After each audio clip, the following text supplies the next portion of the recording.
Well, good morning, good afternoon, or good evening from wherever you are. This is the Halligans and Half Wheels podcast brought to you by Box 1971, where we're changing the culture of the fire service, one fireman at a time. Joined today by a long-awaited guest and our good buddy, Phil. Phil, how are you, my friend? I'm good, brother. Thanks for having me here today. Hey, I am glad that you came. I hope your belly is full.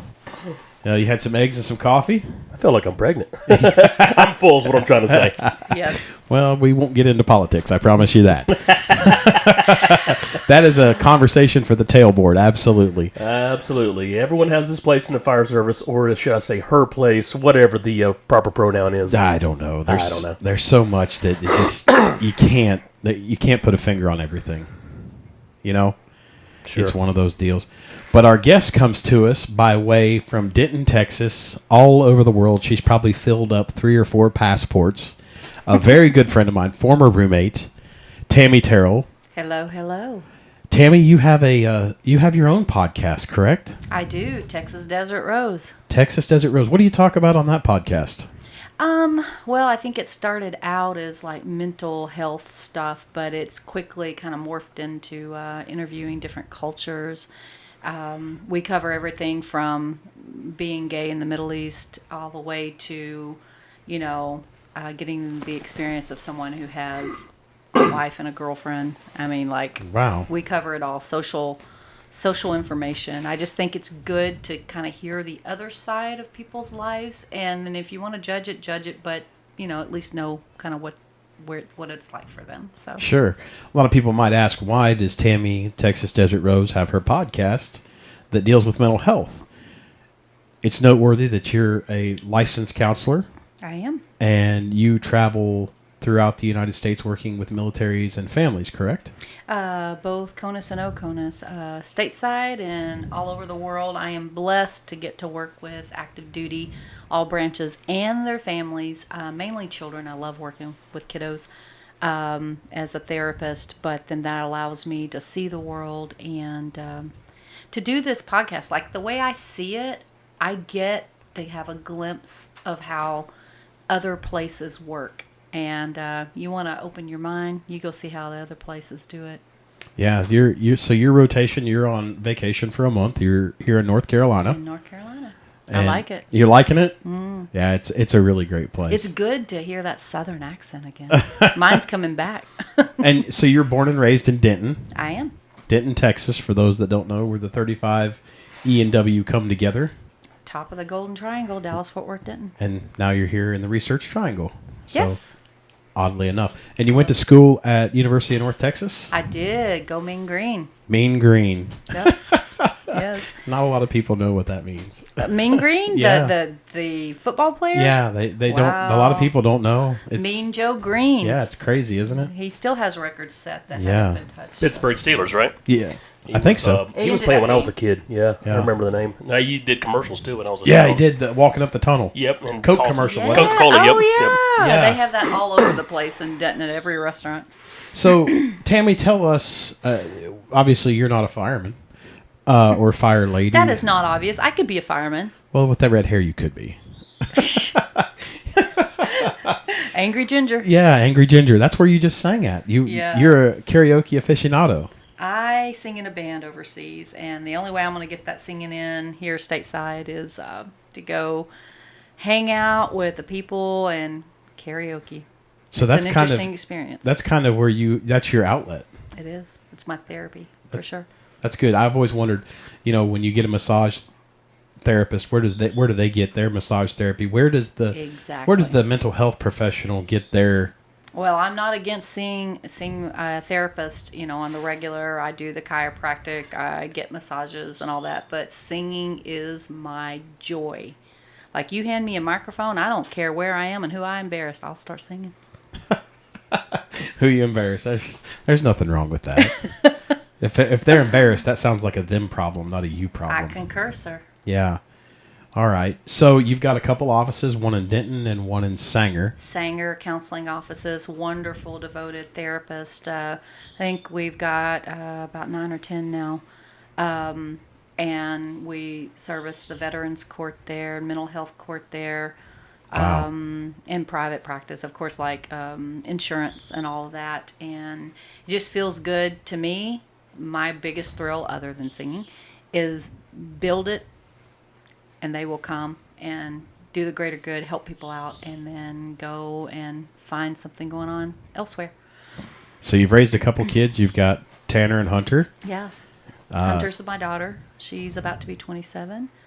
And Jesus God I Almighty. know what the heck is that about. And good old Tan Man is 22. You know, every mother says this, but great kids, self-sustaining, have their careers, do great. That's Good awesome. hearts.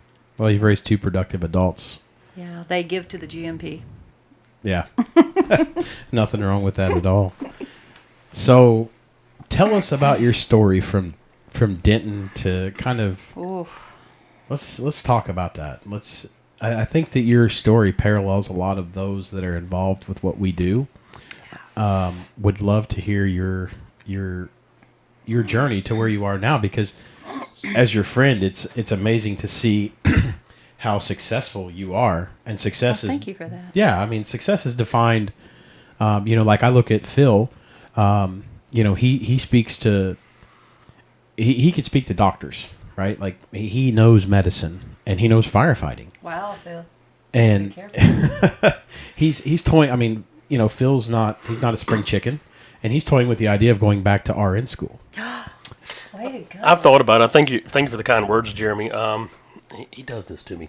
He'll kind of pump me He up. draws you. I like it. I came down today. Drove almost 90 minutes to get here, and it was a long ride because I've been going through some stuff upstairs mentally here lately, emotionally. It's coming up on the 2-year anniversary of my wife's passing. But I said all that to say this: Jeremy knows how to lift me up, and every time I come here, I leave feeling better than I felt when I first got here.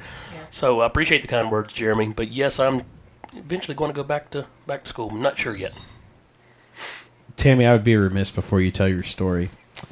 Please take your time. I want to. One of the strongest people in your life, and she's probably more than family, is Lori Martin. Lori runs the ship. I mean, you're She overseas, does. She does. and she runs the ship. I couldn't do me without her. I tell her that all the time. She's my work wife. She runs everything. She doesn't miss a detail. She's a beautiful Virgo in that way. Details. And so, yeah, like Jeremy, you and I are born on the same day. Right. Well, same birth date. Yeah. You're quite a bit younger, but we are a lot alike in that we like to get stuff started and go do something else. And Right. we need the people like her who keep the fires burning. She's very grounded, but Very. she is your ardent supporter. We talked about that last night. We went and had a steak together. I tell her that she assumes the best about me when she hears something. She comes to me to clarify. She doesn't assume the worst. And everybody needs at least one person who thinks the best in them. Not naively, but she's going to defend me to the death and then come check out the facts. Sure. Well, when you're overseas and doing your thing, she's the one that holds the ship down and Keeps us in the black. Yeah, that's important for a business owner. A little bit. Yeah, a little bit. So if you don't mind, I know your story, but like when I was alluding to with Phil is one of the most intelligent paramedics I've ever met, and Beautiful. he. Thank you. I mean, there's a term. You're making him squirm on purpose, aren't you? There's a term that's thrown out called ditch doctors, and paramedics. People think that they just put Band-Aids on. You're an ambulance driver. Phil likes to dig into things and study things and things that aren't even assigned to us in our job, and I see a lot of that with you. I want to know why. Yeah, like I want to discuss on this, and again, this isn't your typical fireman rough and tumble podcast. Sorry, guys. I'll try to rough it up a little bit, but I don't know if I'm equipped for it. It's okay. I'm a touchy-feely. No, this is something that we need to talk about. This is something that we need to delve into as not even as a job, but as humans. We need to do a better job of taking care of mental health and stop making it the stigma needs to go away. Please, from your mouth to God's ears. Yeah, it needs It's to got to go go away. away. So with that, I'm going to shut up. I want you to tell us about your journey from growing up in Denton to kind of where you are now. Sure. What you're doing, what the next steps are. Oh, Because, these are all interesting things, but we just kind of want to give you the floor. okay. Well, and I want the floor, but prompt me with questions Sure. it's weird because when I take the Myers-Briggs personality assessment, I'm detailed. I used to do accounting, but whenever I find that as the years have gone by, I've become more big picture, I think, with working with clients and having to get the big picture and then go into the details. So prompt me with questions too, Sure. if you will. Okay. So, as you said, born and raised in Denton. And when I grew up, my family, they did the best they could, but we definitely did not grow up with money. And a lot of people say that. But when I say no money, I'm saying a lot of times we didn't have AC, water. And in Texas, that's saying something, I think, Sure. as we're hitting well into triple digits right now. And but when you're growing up, you don't really know you're poor. You know that you wait for payday to go get the extra bologna and bread, but really that was normal, and I didn't really know that anybody else grew up any differently except for some of the areas that we lived in. And at what point we and this is not to say poor me, it's to paint the picture. Sure. We lived in a very small, for a while, for about a year, we lived in a very small, like, little travel trailer. Me, my mom, dad, and two brothers. So there's 5 of us in that little tiny town. And Jimbo and Jeff, right? yeah, Jimbo and Jeff. And I'm the oldest. Jimbo's, I didn't know that. yeah, Jimbo's about 15 months younger than me. So you're we're the such- protector. Oh, boy, I'm mama. Things are coming into focus rather clearly now. I didn't know that. Really? No, Why I- do you have that spark in your eyes? You're about to throw something at me. I didn't know. I really didn't know that you were the oldest. Really? Nope, I didn't. I thought you were the middle child. No, I'm the achiever. Okay, Phil, where do you fall in the birth order? Well, I'm the baby, and Hell yeah. well, I'm I'm the youngest of 3. I have a brother who's 8 years older than me and a sister who's 4 years older than me. And a lot of folks think, well, if you're the baby, you get babied. Mm-hmm. In fact, in my family, it was the direct opposite. If you were the youngest, it was almost like you don't have a say. Because you are the youngest, You're just the baby. you're just here. Your opinion doesn't matter. You don't have a say. Was I babied? No, by no means. Being the youngest of 3, I felt like, and I could be wrong. I'm sure if you talk to my parents, they'll say otherwise. But I felt like more was expected of me. So I felt like Which I don't one know. of your parents was the baby of their family? Well, my mother was an only child, and my father was he was the baby. Yep. That's usually what it is. I don't know that it is the case. There's always more to the story, but usually the one that was the baby is tougher on the one that has that position. Never knew that either. Nor did I. Interesting. So, Ray, you and your 2 brothers, mom and dad, and you're living in a small travel trailer. Yeah, it was definitely interesting. But, I'm quickly going to say it built such character for me. It really did. You and your family are pretty close. Well, my dad, God rest his soul, he died of cirrhosis in 86, and I was 18, I think 18, maybe it hit 19 by then. I was in college, and this is part of the story, right? Sure. And I'm jumping a bit, so pull me back if you need me to. No. This is your story. You tell it how you want. I was in high school, and people were graduating, or some were graduating early in January, and my friend looked at me and said, "Come on, I'm going to graduate early. You misery loves company type thing. You come graduate early with me. I mean, like, what are you going to do, right?" And I said, "Well, I feel like I'm supposed to go to college." College was never talked about. There was certainly no savings plan to go to college and all that Sure. in my world. Again, Mom was doing the best she could, but Dad was very much an active alcoholic, and I think they had split by then. So Mom was doing the best she could to keep us. We were always fed. We were always clean. Good woman, rock solid. If I called her right now, she'd answer the phone. If I call her at 11 o'clock at night, she'll answer the phone. She's always available. She always smiles, too. I wish that were the case. No, she always was nice to me. Yeah, she's really sweet. She's a good person. She was always the rock solid with everything. She always went to work. It didn't matter what she looked like, felt like. She was always at work, and I got my work ethic from her. So I went back to the other thing. I went ahead and graduated early in January, which meant that I didn't get that last half a year of government or whatever, which was a prerequisite for college. So I thought I'd kind of blown my chances, but I kept feeling pulled to go to college. Didn't know how I was going to pay for it. Didn't know how I was going to do, because I was an okay high school student, but nothing to write home about. And got through the summer, and I was like, okay, there's got to be more than my drive-through teller job here, because I get bored just like you do. I get bored easily. And I just felt something more was in store. Nothing wrong with not going to college, but for me, I kept feeling that pull. Come up on orientation time for new freshmen, and a couple of my friends said, come on, go to orientation with us. It was a week long, and it was, I felt at home in that academic environment. Freshman orientation, it was a whole week away from home, and I felt like I'd been transformed. The problem is, at the end of the week, you register for your classes, and they handed me a bill, and I just lost it. Was like, oh my gosh. How much was that bill? I can't really remember. I know it was for 12 hours because that was the minimum for insurance, and I had no idea where I was even going to get insurance, but I knew I probably needed to follow the rules. And that's the thing about me. When in doubt, when you've got crazy going around you all when you're growing up, what I always did as an oldest child was went to the rules. Just follow the rules, and then you'll make your own way once you know how everything's going to turn out. So for me, okay, I'm going to register for 12 hours.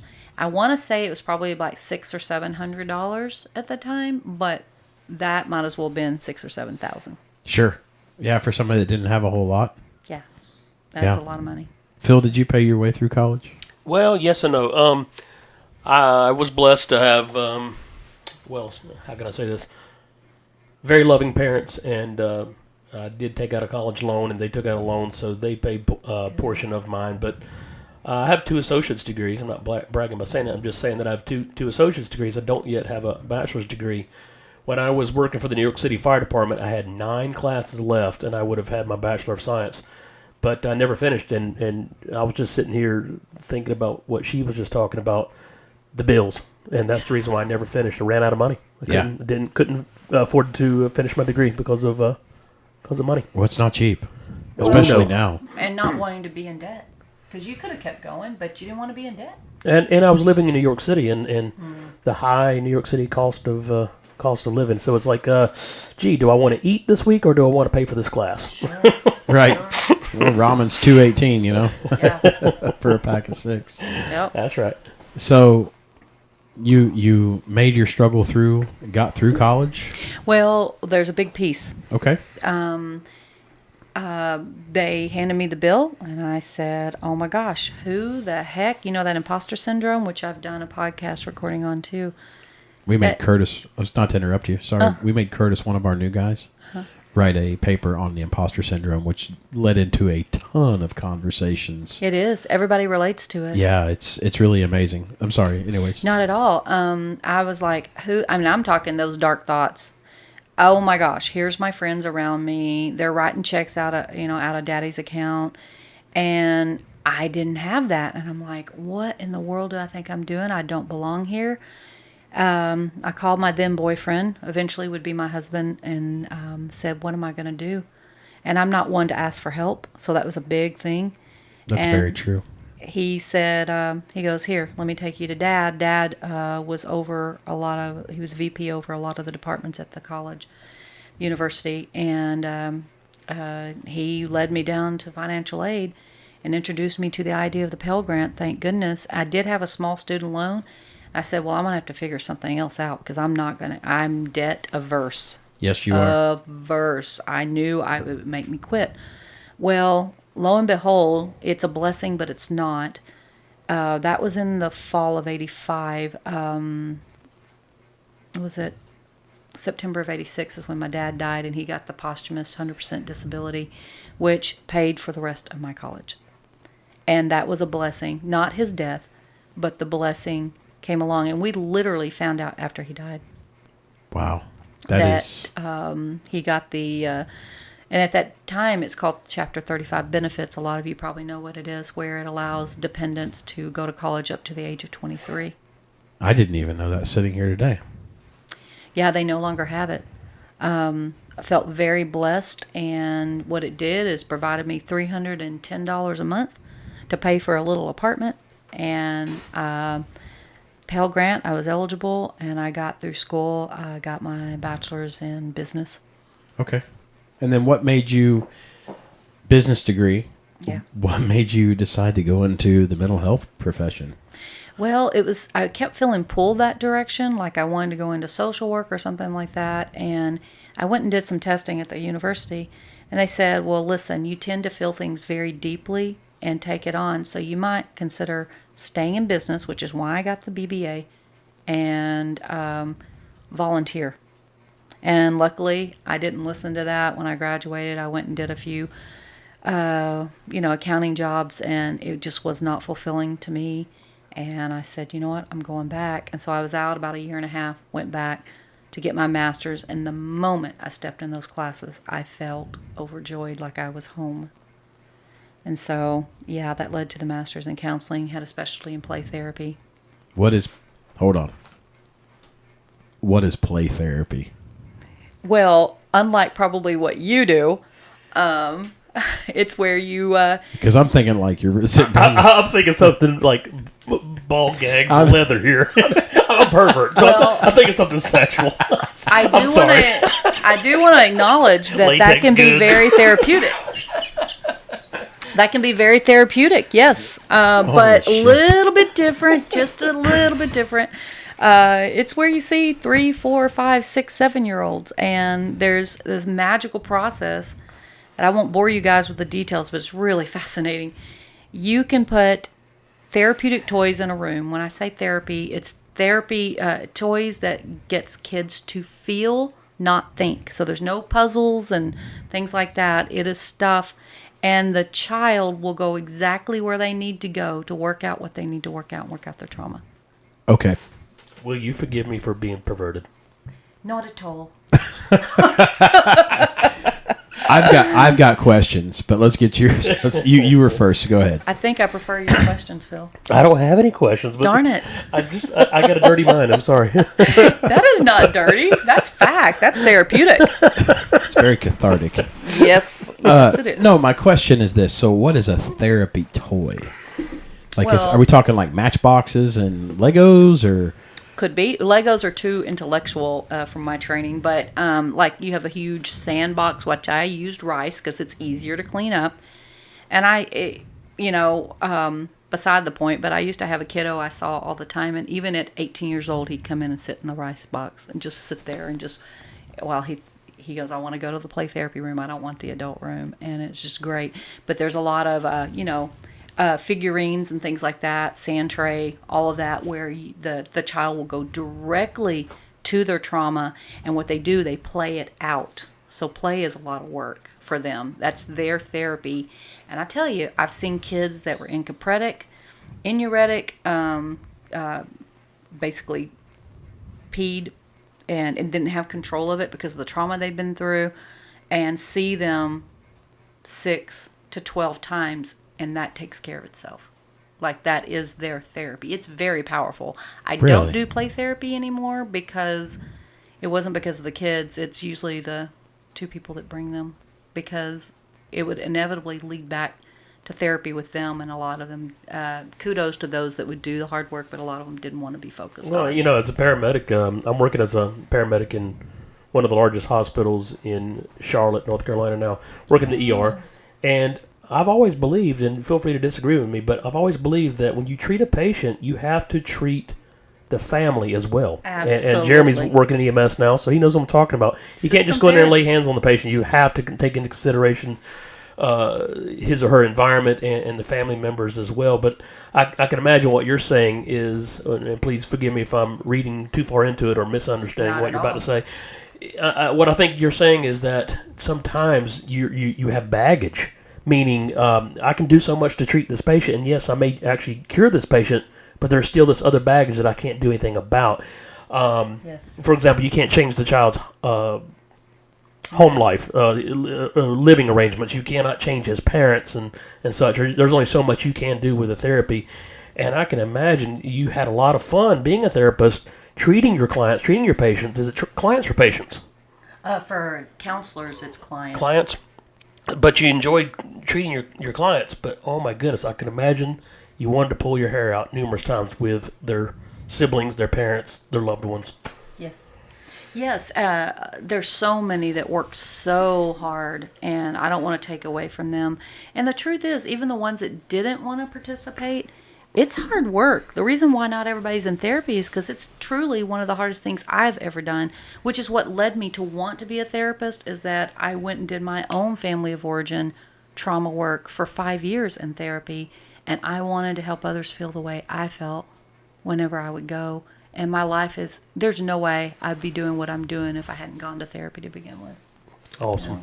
So when I met you, it was at one of the lowest points of your life.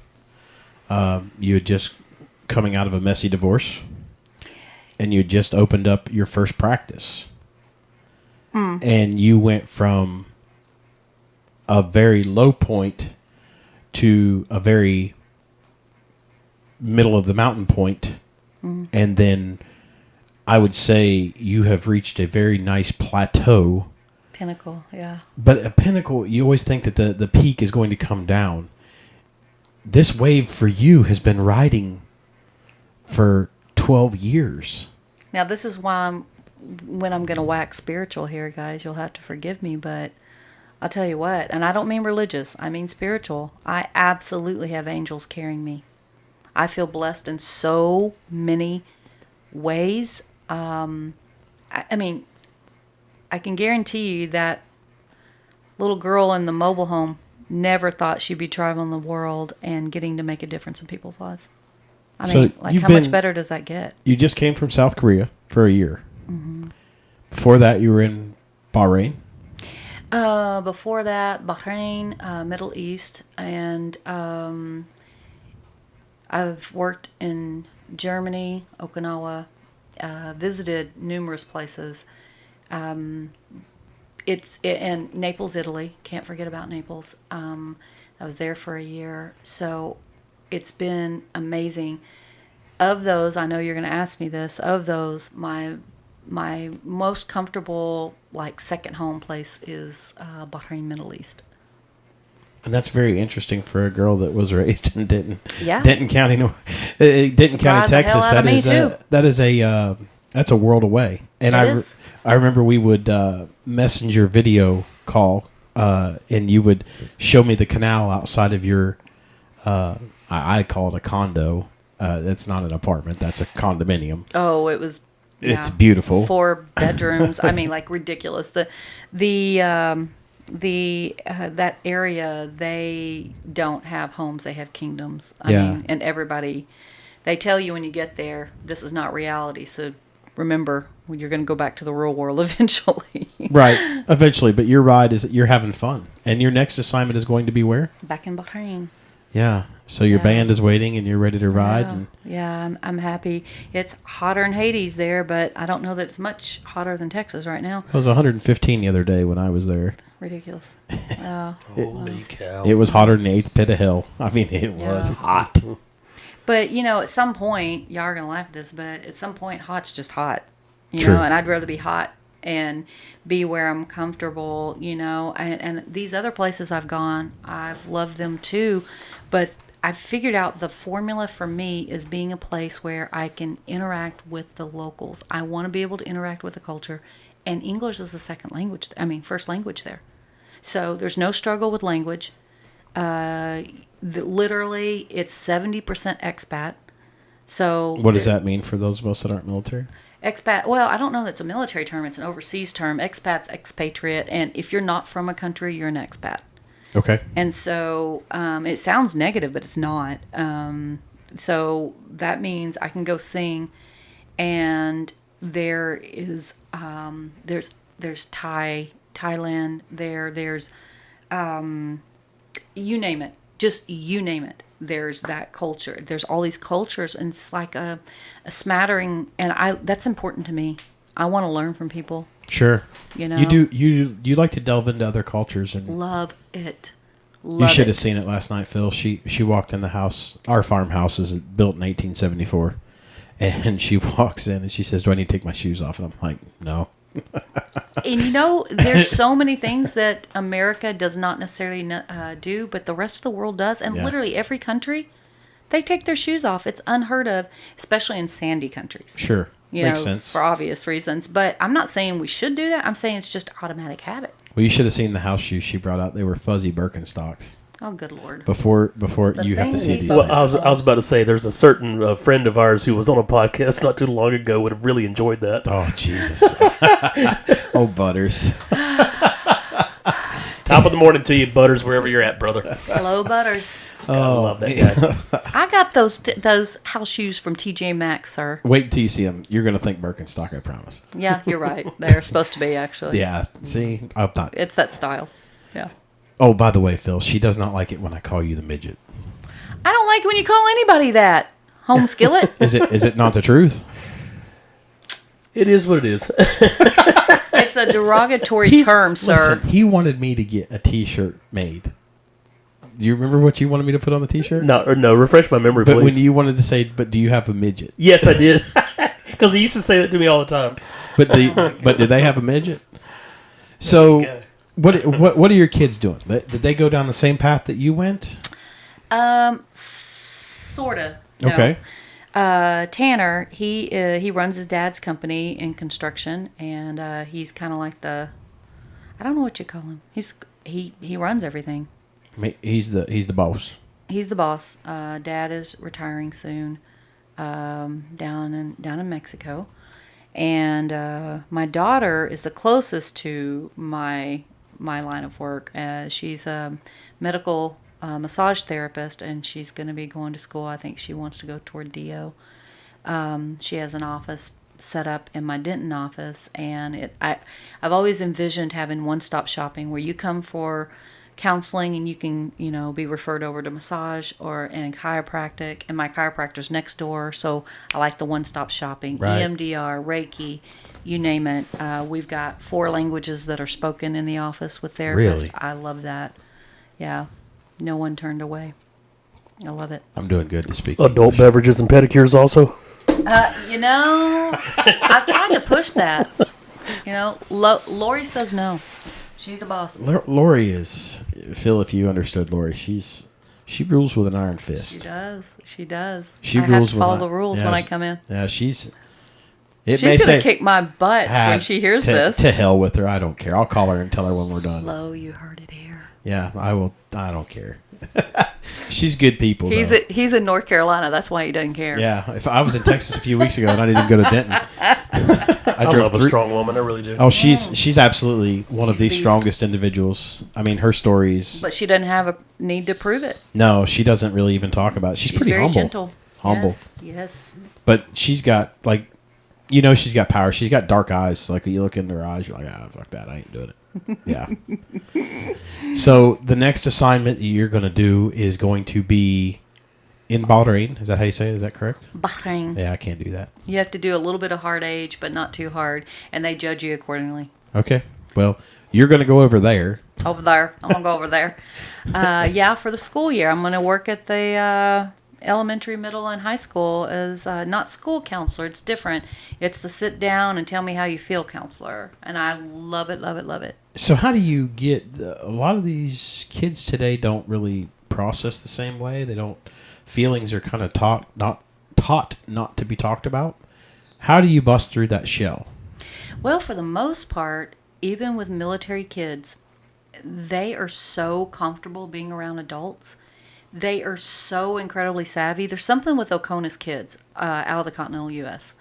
They are very like I worked in middle school in Korea, and I would have 11 and 12-year-olds, 13-year-olds come in and go, okay, I'm really feeling a little overwhelmed and I need to come process this. Like they've been raised and with the, with an appreciation of self-care, even if they've never done therapy, and a lot of them have. It was really surprising. I've been very surprised at our military. They're doing a pretty doggone good job with their kids and raised with an appreciation and an acceptance of self-care in order to be at your greatest good.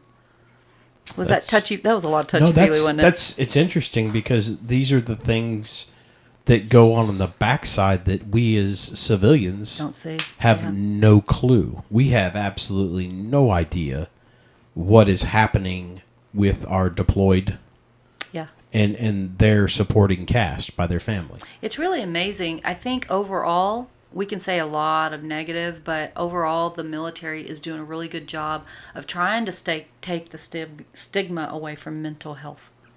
And to encourage all branches, to take advantage of counseling. And the role that I play overseas and stateside with that position, we don't keep records. And the whole reason it was incepted was to get people to come and not be afraid of it being on their record, of it affecting their career. We take no records. So I don't even have to know your name.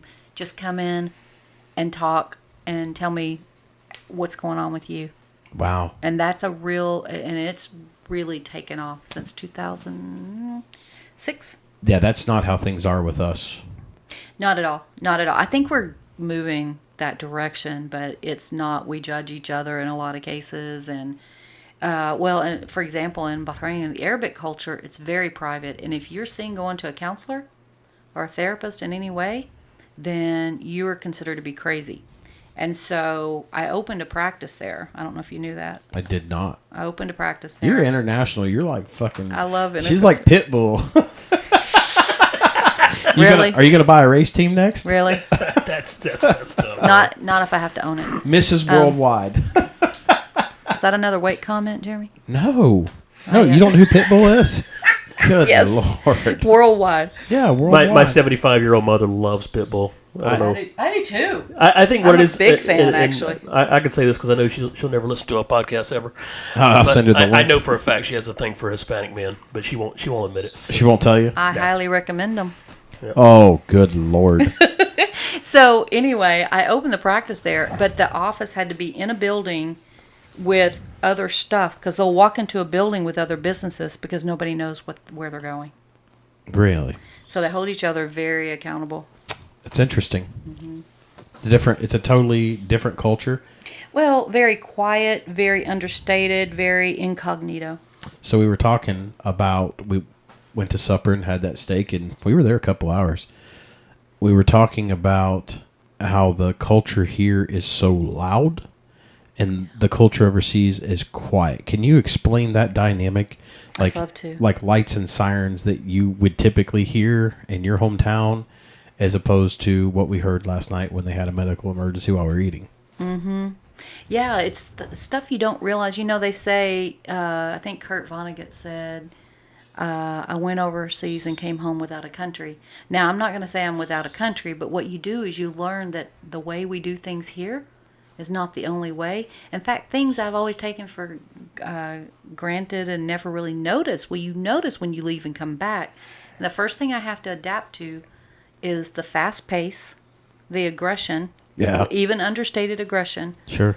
And the noise. Like every country I've been to, if you got an American around because their car's going to be louder. They're going to have the Harley that's really loud, or the loud laughter and stuff. And I have one of the loudest laughs out there.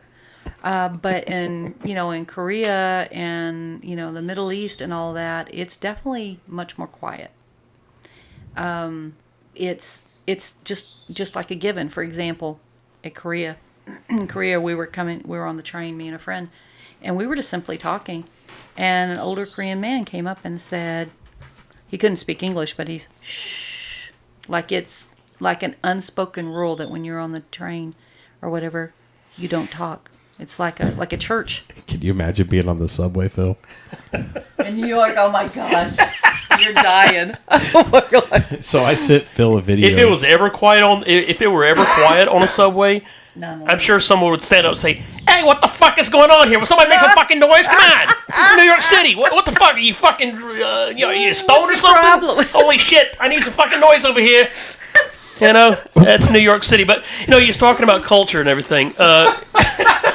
Hold on real quick before you hit that. Switched. Tammy, I have to tell you real quick. So there was a guy he was on America's Got Talent, I believe, and he was a musician in the subways, and he never had a music deal. The guy could sing. I think his name was Younger. And anyways, I sent this video to Phil, and Phil writes back to me like 3 minutes after watching the video.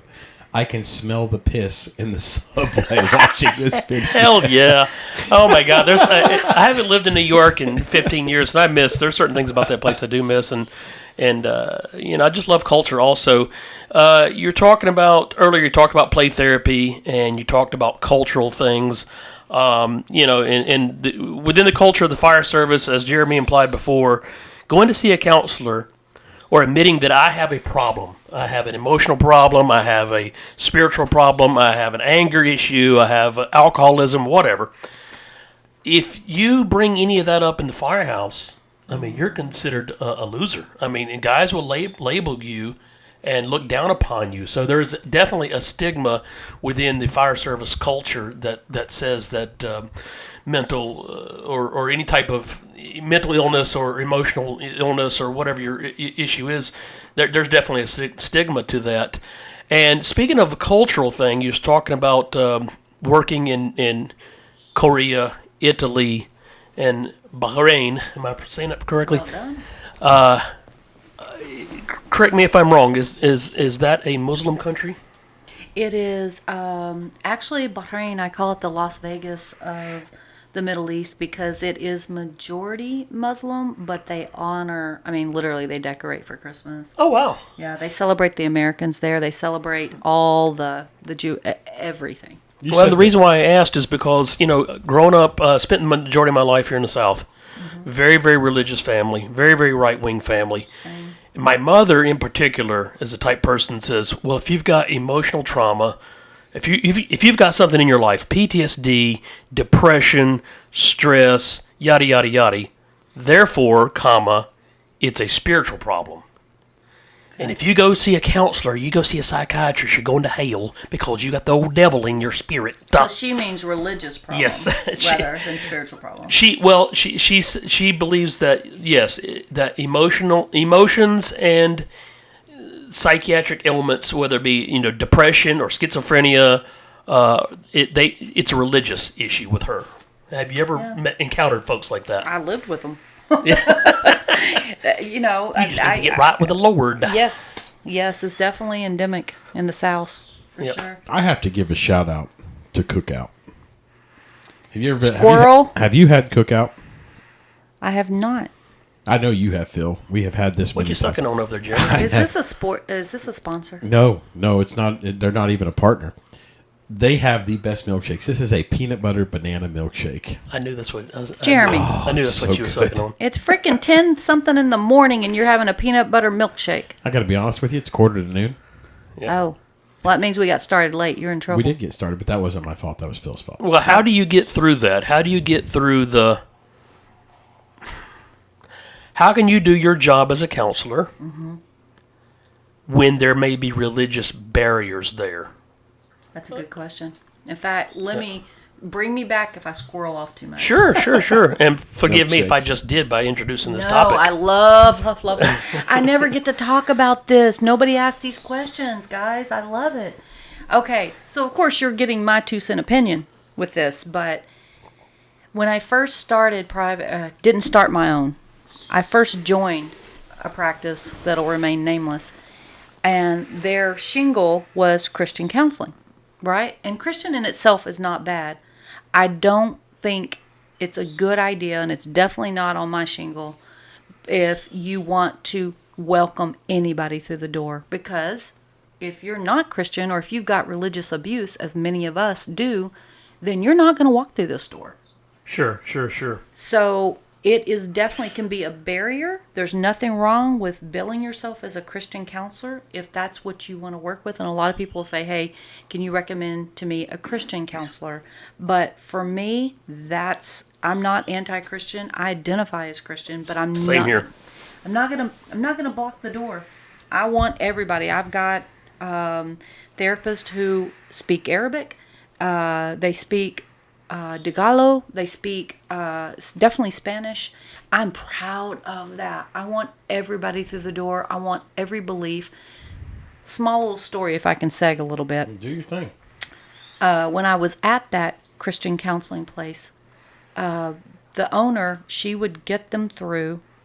Client walk in, and then if she didn't necessarily want to work with them or whatever, she was loaded up with people because she was actually a licensed chemical dependency counselor, so she could only see things that were related to addiction, and that's it. Mm-hmm. And then she'd send them on to me. Well, this might be pushing you guys as far as open-mindedness, so just take what you need, leave the rest.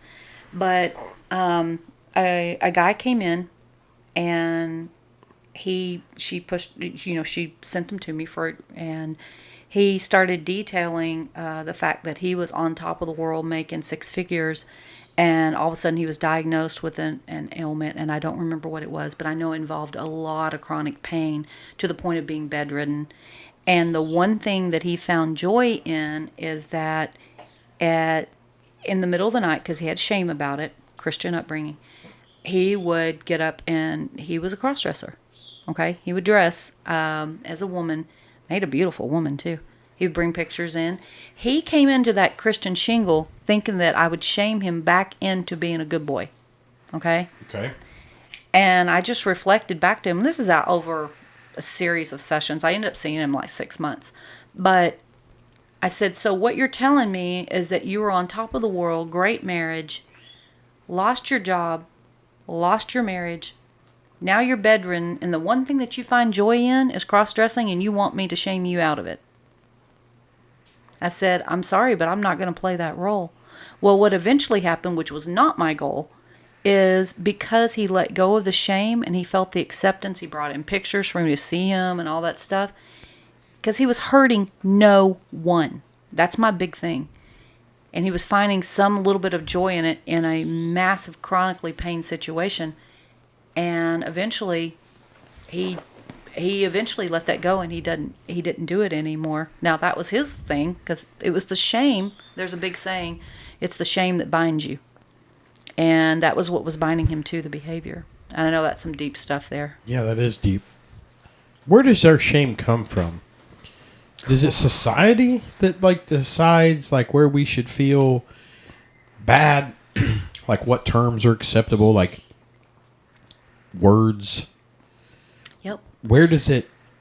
I think it often starts at home. Nothing wrong with the family, and I mean we don't. What we do is we repeat what we've said. We repeat what we felt when we were younger, and we don't realize that. I've shamed my kids, and now realize that. And luckily, I've raised some pretty strong personalities who will say, Mom, I don't know if you realize that was shaming. And, it's my job to correct it really fast, because shame is, you guys, if you ever get a chance to listen to Brene Brown, that's Renee with the B in front. Brene Brown, she's a University of Houston professor, very proud of her. She's worldwide, went viral on TED for shame studies. Now, that in itself is not a compelling topic, but look her up. She will change your world. Shame spoken aloud cannot stay. And we're shamed all the time. All the time. In a daily basis, I can pick up the shame. The thing is I've got a red flag barometer now, and I'll block it real fast. More acceptance, more, judge all you want. We're called to judge. But no shaming, and being more aware of it and just doing the best you can. Where does it come from? I think it's endemic in every part, and that's every society. So I don't know. I know that's not very concrete, but probably have some things come up I can flush out a little bit more. But I think shame is the number one issue in the core of every one of us. It's the imposter syndrome. That's where that comes from. I don't belong here. Who do I think I am? I felt nothing but shame and a scarlet letter walking up to that university for the first time. And thank God I didn't walk away, because it's changed my mind. I mean, it's changed my life. You've changed people's worlds. You probably, for that. you may not even realize it, but you have, Some of it, I don't think I let it in, because Right. it's almost like it takes away from it. you're not ego driven though. Not in that sense. A lot of people are ego driven when it comes to wanting to see their results on the front page of the paper, or putting other people down and making themselves. Only with my music.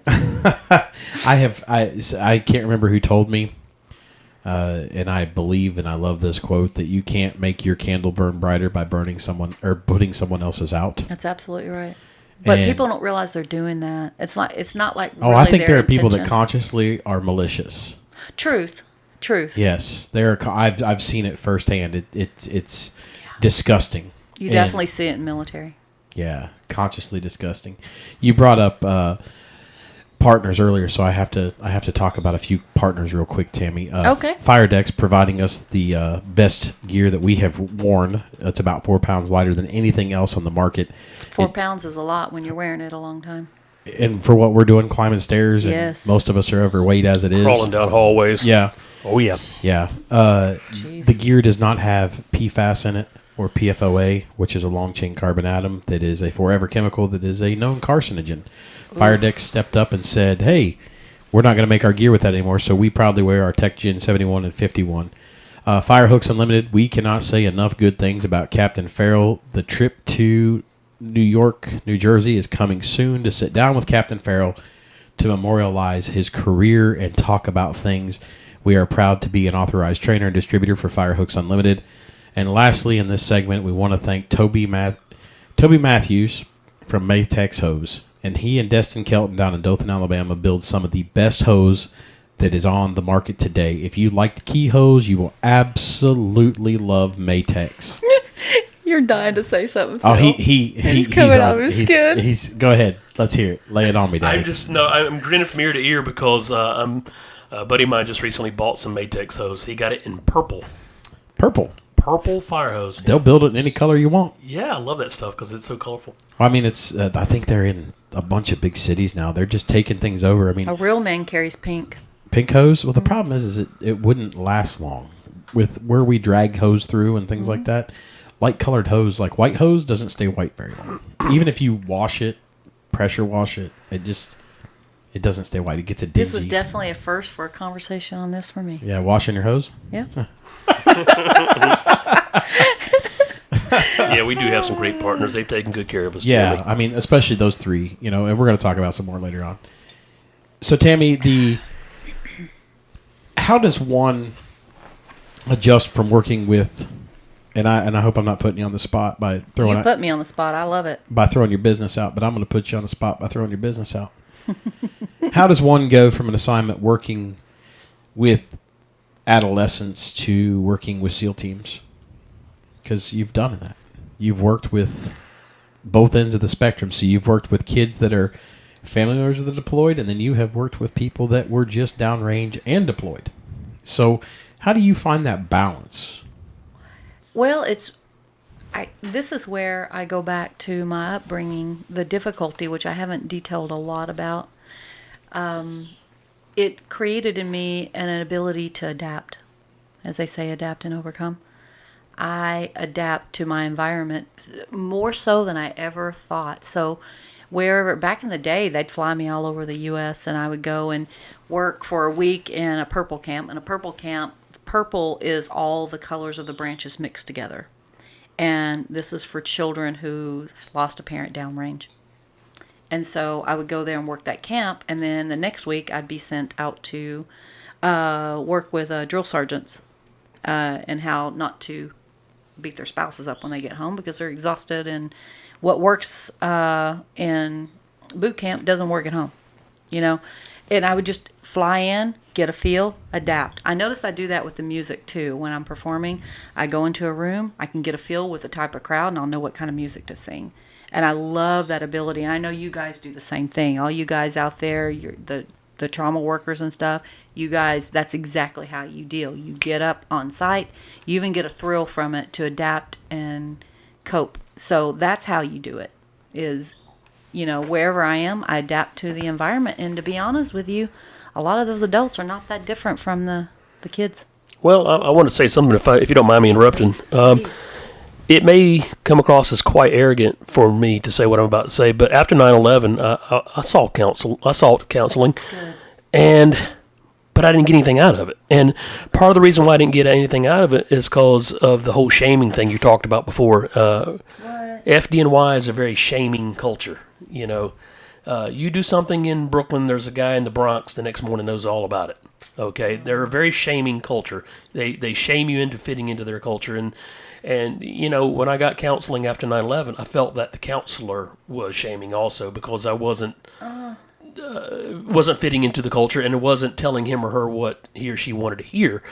But I saw that say this. Sometimes I've talked to folks, and maybe it's me being judgmental, but sometimes I've talked to folks and just felt like I was getting nothing out of the session because, excuse my language, I felt like, who the fuck is this guy? I mean, this guy ain't got a fucking clue what I'm talking about. I'm talking about crawling down a hallway. I'm talking about picking up the body parts of my friends. This guy ain't got a fucking clue. I should not have been doing it. Yeah, I should I not have have been talked doing to it. several counselors since 9/11, both here in North Carolina and as well in New York, but it just, sometimes you sit there on the couch for an hour and after 60 minutes, you walk out of the room going, I just wasted 60 minutes of my life because this guy ain't got a fucking clue. What's worse, it does more damage. It's malfeasant. It does more damage because the trust level, the vulnerability that's required, and then to be punched in the gut. I am sorry. Well, that's where I was going at with you is how can you, for lack of better words, I don't want to say relate because that may not be the right word. How can you relate to this person, and how do you know if he or she, say this is a combat veteran, how do you know as a counselor that you're being effective? How do you know as a counselor that you're meeting his or her needs? And how can you tell as a counselor whether or not that person is saying to you what I just said about my counselor? Oh, that's she ain't got such a good clue. question, Phil. Yeah.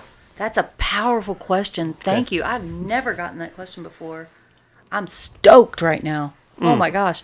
Okay, so I will tell you from the perspective of private practice or military or whatever, I automatically can sense and feel. I go into their world, even if I've never. That's why you don't have to have somebody who's walked through what you've walked through. If they're good at what they do, and I will tell you right now, pompous or not, I am good at what I do. Nice. I'm not good at everything, but I am good at that because I can get in your world and feel what you're feeling, which is also why I have to shut down after I'm done with my day. I have to go do my Epsom salt bath and stuff like that because I'm feeling that with you. And if I'm not able to do that, that's a clue I need to refer. Okay. There are certain populations I cannot work with because there's too much history for me personally. It is not fair to that client for me to continue to try to work with them. I need to give them 3 referrals or help them find somebody else. But if it's a situation, you can imagine a few situations where it's just too much, then I can feel that. And if I'm not able to connect to you on a spiritual human level, then it's time to refer. That therapist had their own stuff they needed to work through. They had an ego, and they had not done their walk spiritually. And I will tell you right now, you guys, I would love it if everybody would consider counseling, and you don't have to have a problem. You can do the maintenance. I need to throw things against the wall and see if it sticks. But the best way to find a good therapist is to make sure that they're open to therapy themselves, whether they're in it or not. The best way to find a good therapist is ask who theirs is. And that's the saying, and it's true. So I am so sorry that happened because it does more damage than it does good.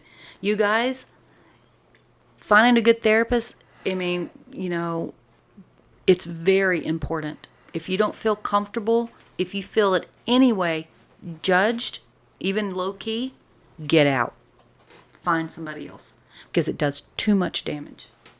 And I am passionate about that because it is a very important field. If you're going to shrink people's minds, so to speak, if you're going to work with people's minds and hearts and their lives, you better have done your own work. And you therapists out there, if anybody hears this, if you're not doing your own work, I'm not going to shame you about it, but you need to consider that, because we all come into this world with our stuff. We all have our stuff. And almost the first client you see is going to put that first in your face. You're going to feel it. If you find yourself being defensive or doing your own work or talking too much about yourself, these are major things that need to be worked on. Would I know your age, and I know that you've been around the world. Do you feel that your age, with age comes wisdom, and with life experience comes knowledge and wisdom that you can carry into your sessions? And where I'm going with that is this.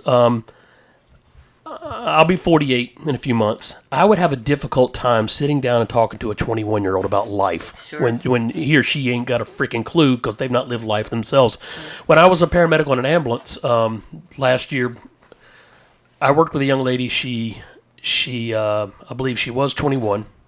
She was getting ready to graduate with a master's degree in some type of Christian counseling or something. And sweet girl, don't get me wrong, very, very sweet young lady. Mm-hmm. But she had lived a very, very, very sheltered life, and she would tell you that. Sure. Grew up, she went to Christian school, private school, very wealthy family. And when she was on the ambulance with me, riding as my partner, you could tell she had never been around poverty. She had never been around sick people. She had never been around black people. She'd never been around anyone who wasn't a Christian. She had never been out of the South, and she would have told you that. Oh, I've never been as far as, as Richmond, Virginia. But I'll have my master. I'm going to start my own practice. I'm going to have my master's degree and yada, yada, yada this time next year, and I'm going to be helping people. And I'm thinking, you ain't got a clue. Yeah. You don't have a clue. You're 21 years old, and you have no life experience whatsoever. All you know is your own little world, young lady. Nice girl, but I would not want her to be my counselor. So my question to you is, do you feel that it's better to have a counselor who has life experience? I think that they both bring something to the table. Let me explain. You know that you've probably met very young, wise, old souls. If I can use that term. Mm-hmm. And like I said, she was a pretty young lady and very polite, very, very good, proper, nice young lady, and good heart. Well, and I know 20-somethings who are very wise, and they've walked through stuff, maybe not even in this life. They've walked through some stuff.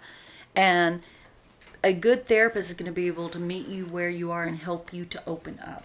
But you're right, there's some limits there. Mm-hmm. But then there's some older therapists that I wouldn't send anybody to.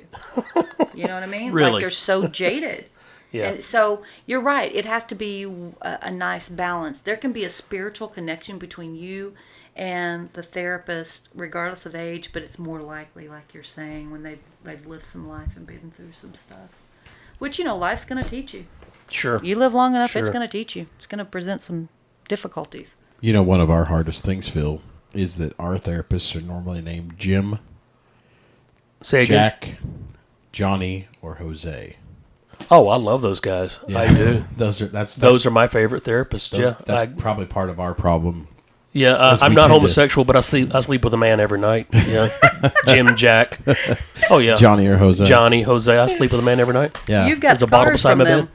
Yeah. Yep. Yeah. I wonder if that is part of our problem in our culture. I can't speak for our deployed or our military, but I know for us we tend to drown a little bit too much maybe in the libations. Sure. Doesn't even have to be alcohol. Yeah. Yeah. We tend to be extreme in personality, I think, too. We adrenaline. As responders, we always want something more. And the one thing that I learned out of seeing therapists is that I don't ever want to be the last one of the day. I never want to be the last appointment of the day. Well, when you were my roommate, you were. Damn, it just got real. That's fair, but I mean, like when you have to go to the office and sit down and deal with a therapist. Yeah.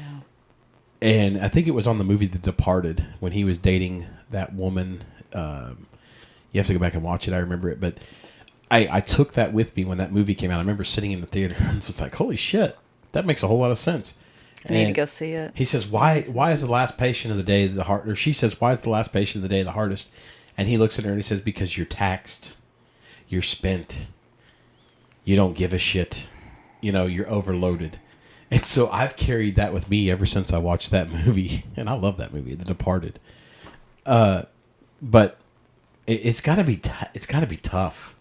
I will tell you that back in the day, building the practice, I would see 7 and 8 clients a day, which is difficult, believe it or not. People, a lot of times they'll say, well, you just listen. What's the big deal? You don't just listen.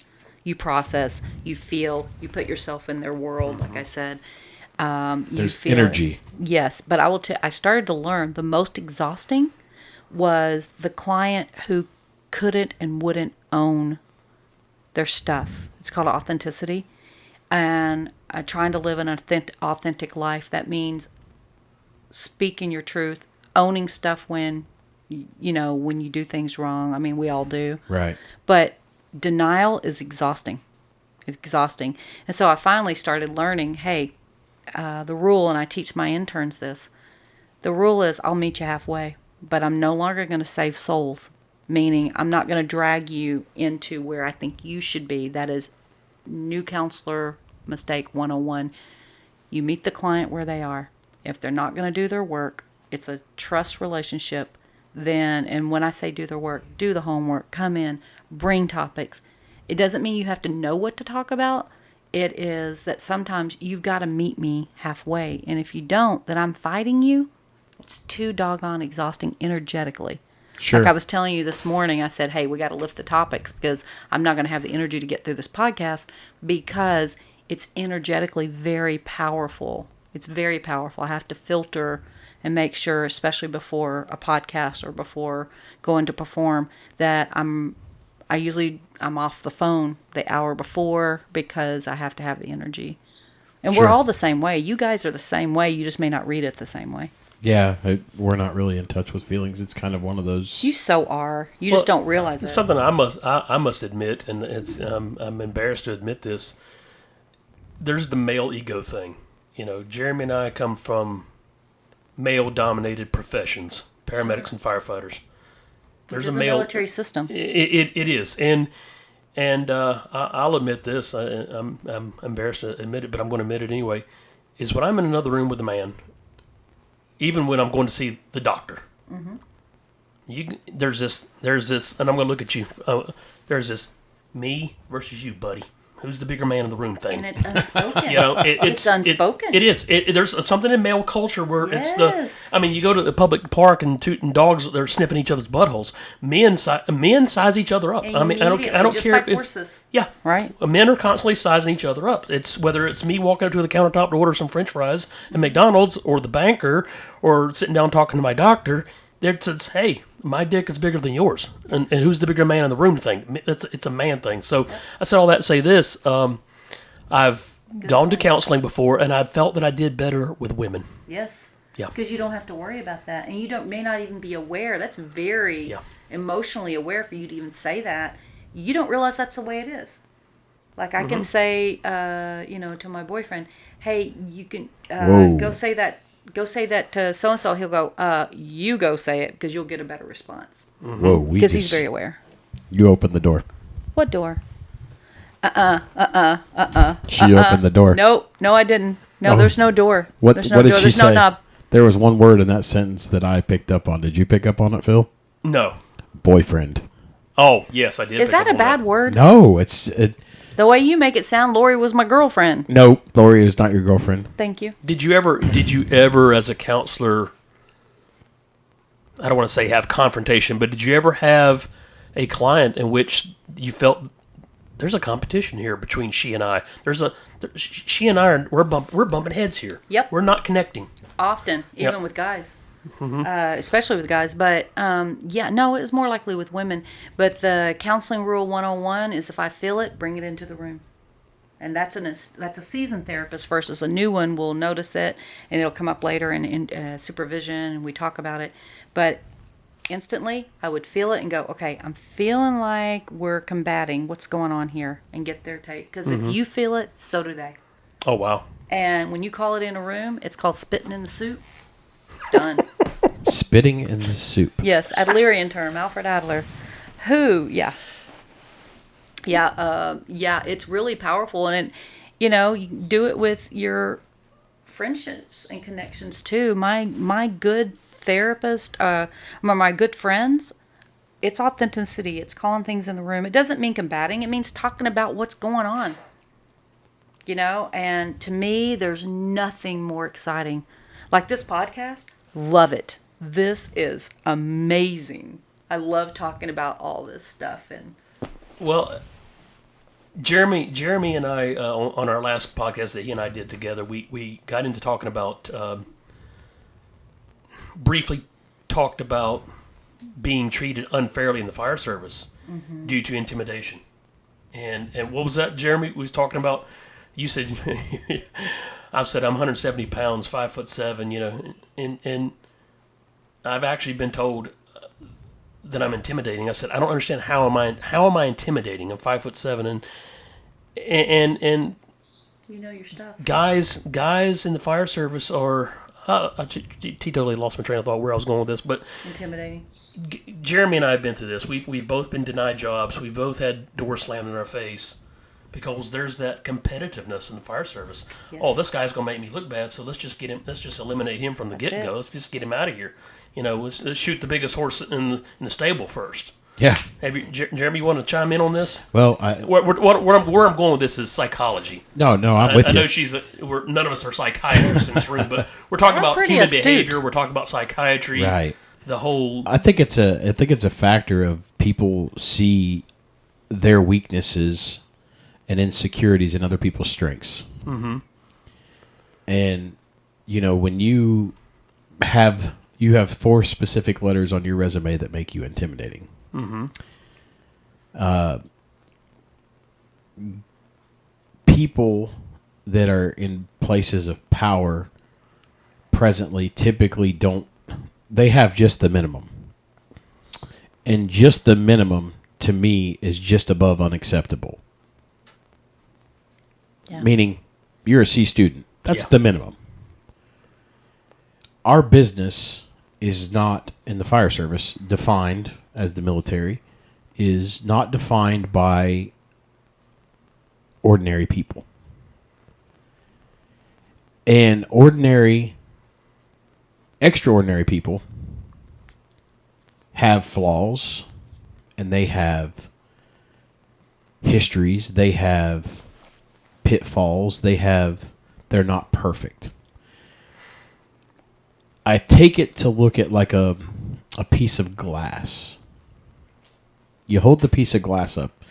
It's translucent. It allows light through. You're able to see out. Things you'll be able to see in. It protects you from the weather. But then you walk in the room and you start looking at the glass. And after a certain period of time, you start looking to find imperfections in that glass. With the advent of the computer, you're able to find people's mistakes, errors, whatever, that are not a part of an official process. When people make mistakes, it is a genuine mistake. A mistake repeated is a decision. And I'll just say it, a lot of the fire chiefs and administrators today have no business being a fireman. And that's not going to be popular to listen to. But they went and they got their little piece of paper and their education. Sure. And they promoted quickly. And they were popular. And when I run things, I'm going to change things. I work with a guy right now that just got his bachelor's degree, immediately rolled into his master's, and wants to promote, all while being under 30. And I'm like, dude, like, what are you doing? And I straight up asked him, like, what are you doing? That's a difficult conversation to have with somebody. You don't want to kill their spirit, but at the same time, coming back to your point, where's your life experience? Where's your skill set to have that conversation with people instead of, well, the policy says, and I'll give you a point. It was like 8:30 at night one night, and I took a shower, put on my shorts and T-shirt, was going to bed. He's like, what are you doing? Said, going to bed. You're a little too comfortable, aren't you? You expect me to fucking sleep in pants and a shirt all night? Yeah. Like, are you shitting me? Where the fuck do you get your balls big enough? Like, that was my thought, right? Yeah. So the boss comes down for an unrelated issue. The boss and I have a conversation because he said it was policy. I didn't agree with it. I couldn't find the policy because, of course, I went immediately and looked it up, and there was no policy. So the boss says, hey, I don't give a shit what you do after 5 o'clock. Here it was 8:30, And I went back and I said, I want you to come in here and explain this, and I want all three of us to be in the same room. And when the explanation was made, you could have heard a fucking pin drop. Because here's somebody with experience that says, yo, I'm not playing your fucking game. Sure. And I will tell you, and I don't give a shit if they are listening, I was a part of a process where two of us passed the physical agility assessment. Mm-hmm. Now, I don't know about you, but I want the people that are competent and capable of doing the job. Not somebody's buddy, or my daddy was the boss, or, he's a good boy, he's been here for 20 years. His daddy, my daddy go to the same church. Yeah. And We've always done it that way. And that's done it that way. I mean, two of us literally passed the physical agility test. Yeah. I didn't get a job. Well, it's and that was, yeah. A certain fat fire chief. I'm not going to mention his name, but I eventually got hired by that fire department, and there was another guy who had practically no experience, no certification, whatever, got hired before me. And over time, I eventually asked the chief. I said, "How come you hired this guy and over me? Initially, But he says, "Well, we felt like Bubba would be a better social fit in here." Yeah, social fit. Okay, I remember that. Are we running a social club? Or are we running a fire department here? Yeah, there was a lives are at stake. Yeah, and this is the things that people are not aware of. That's the aggravating part for us is that, well, socially, listen, I don't give a shit if I'm the guy you put in a glass box and say break in case of fire only. But we need those rogues. I'll just straight up tell you. Yeah. Carl Hamlin from the city of Durham, he's a rogue. Richard Ray from the city of Durham, he's a rogue. John Chamberlain, he's a rogue.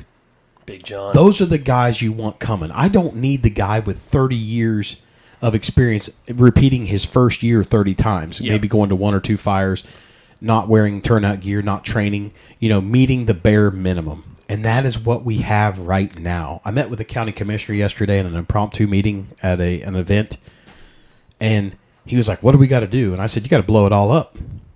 You got to blow the whole damn thing up and start over, and you have the chance to do it. Do you think anybody's going to do it? Hell no. Hell no, they're not.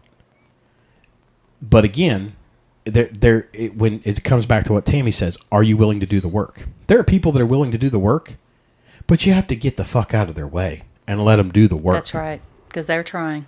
That's right. And that's why you see everybody bitches. And thank God I'm not on social media, but when I was on social media all the time, I used to see the volunteer fire services declining. Well, no shit. Yeah. Because people are tired of games.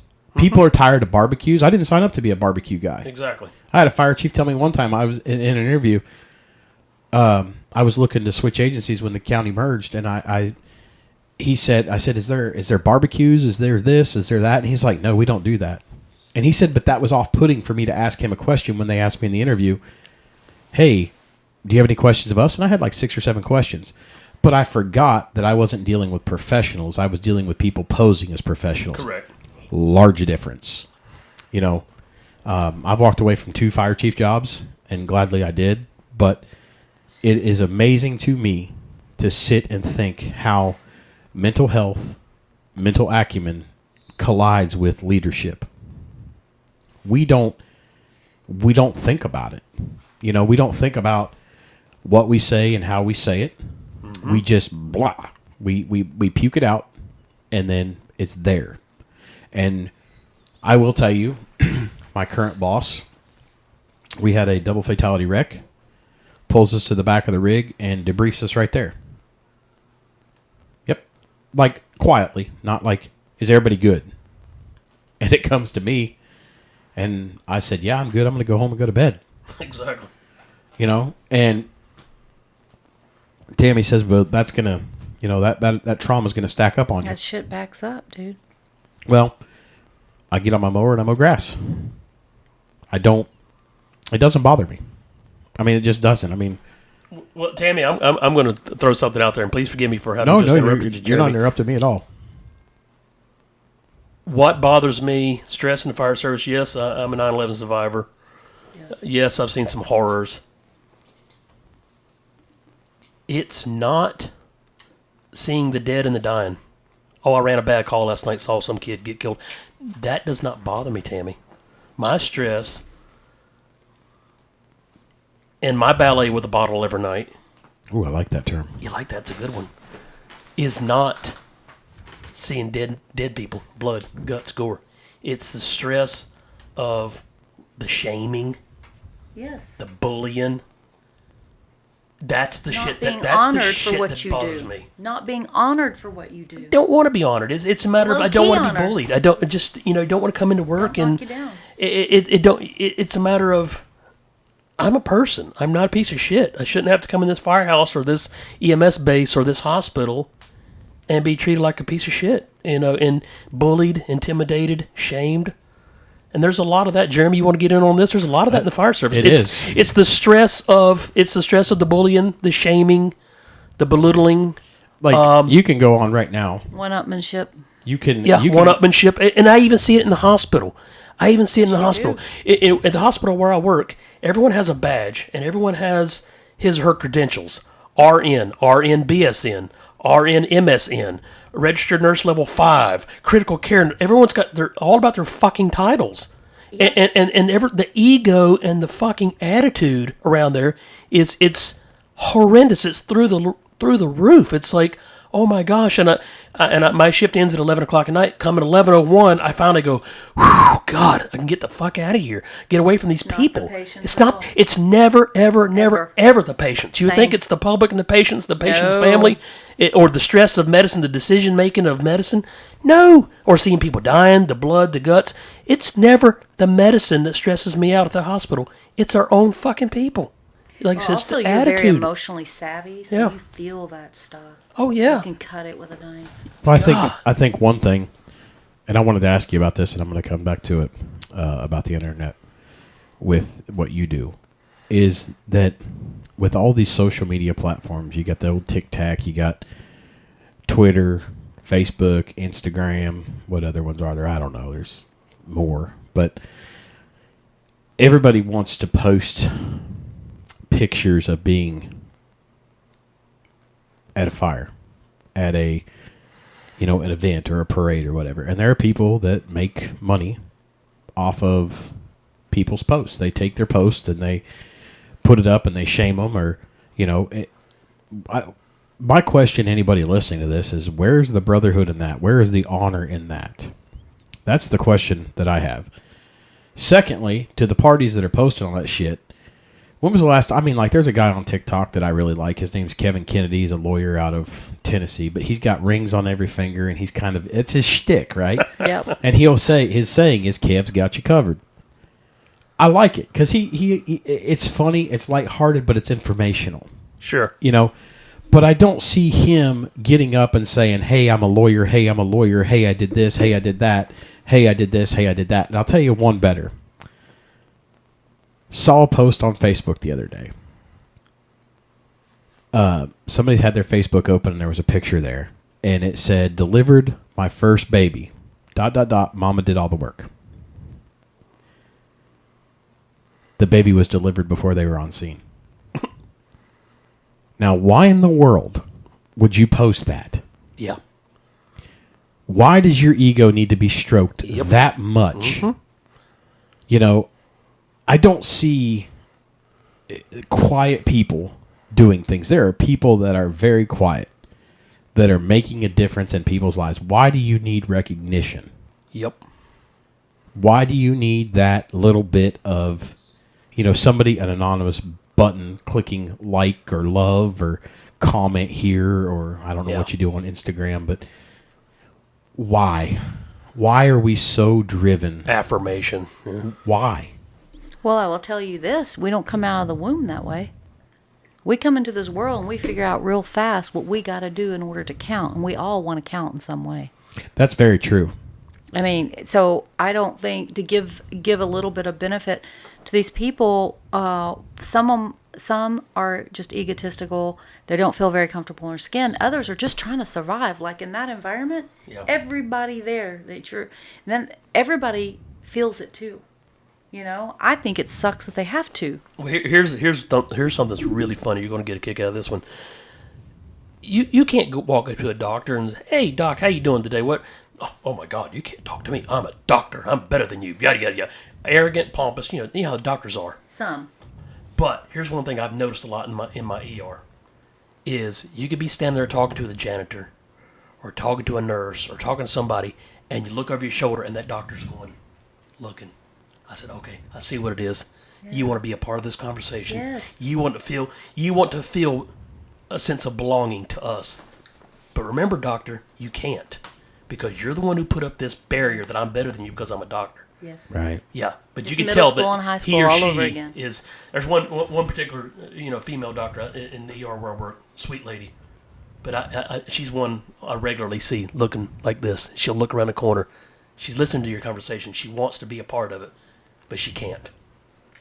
She could. Yeah. She could. Yeah. Let down the pretense. But chose. Yeah. But chose. But being a doctor is not a choice not to be a part of. Your idea of what a doctor is what chose not to be a part of. Because I can guarantee you, I don't care what's behind my name, I'm still going to be a part of. In fact, I'm going to start it to be a part of it. If my name is on it, my hands are in it. Yeah. But I think, if I were to call out sick, 6 days, in a 6-week period, I've called out 6. I'm just saying, 6 weeks I've called out 6 times because of a mental health day. Eventually, people are going to come back and they're going to shame you and say, hey, man, you got a problem. You call out sick too much. You are problematic with this institution because you're not pulling your weight, because you're calling out sick, yada, yada, yada, yada. You're the problem. We have this thing in America where you're the problem. Instead of sitting back and saying, no, I have a problem. I am not the problem. I have a problem. It's called depression or called anxiety or stress or whatever you want to call it.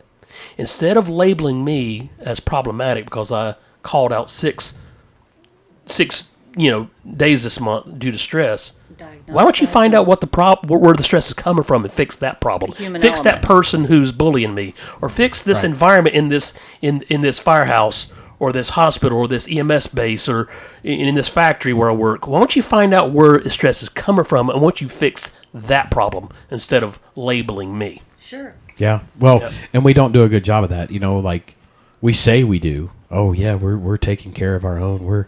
We're doing. One thing right now, the big thing for cancer initiative, and we're doing a hood exchange. That's great. What are you doing for guys that are having trouble in their marriage? What are you doing for guys and girls? And it is everywhere. Yeah. What are you doing for them that have a substance abuse problem? What are you doing when they can't make ends meet? They're not. Nobody's doing anything. It's just BMA? Brother my ass. Brother my ass. Yeah, there's a lot of, it's hard to not comment on a lot of things, especially when I was on social media, because you're just like, what are you, fucking stupid? But I have to think, like, those people really need that affirmation. Somebody asked me the other day, well, how many likes do you have on your Facebook page? I said, hell if I know. I mean, I barely run the damn thing. I don't. It's all an illusion. Anyway. Yeah, like, why do I care? You're going to reach the ones you're supposed to reach. That's right. I come back to, I love movies. The Oh Brother, Where Art Thou? We're not one at a time, and we're mass communicating. One of my favorite movies of all time. Yep. We in a tight spot. Talk about an intelligent movie. Yeah. Yes, it's deep. And people don't realize how deep that movie is. They just think it's Did you realize that was based on Homer's The Odyssey? Yes. Yeah, deep. Maybe you want to go read that. Read it again. Yeah, and how many people don't pick up literature? So let me ask you, Tammy, how has the advent of telehealth and the pandemic changed how you do? How does it change how you do you? It's one more area where we've been blessed there at my office because it just happened, and I think it was Lori's intuition too. She'd been pushing us to get some new software for a long time, and it turns out that 3 months before the pandemic hit, our software was in and in place, which allowed us to continue what was always looked down upon before. Yeah. Telehealth, where we could still continue, because that office would have been shut down. Sure. And I feel so blessed by that. But we continue to do telehealth, and the therapists that felt more comfortable at home, they did that. Certainly clients who felt more comfortable at home. And the big surprise to me, beside the point, you didn't ask this, but telehealth is every bit more exhausting than sitting in the office with the client. Because you find yourself distracted? Well, no, it's because you feel like you have to fully attend with your face the whole time. Whereas when in an office, you can kind of look around, just you do, in processing and fully attending.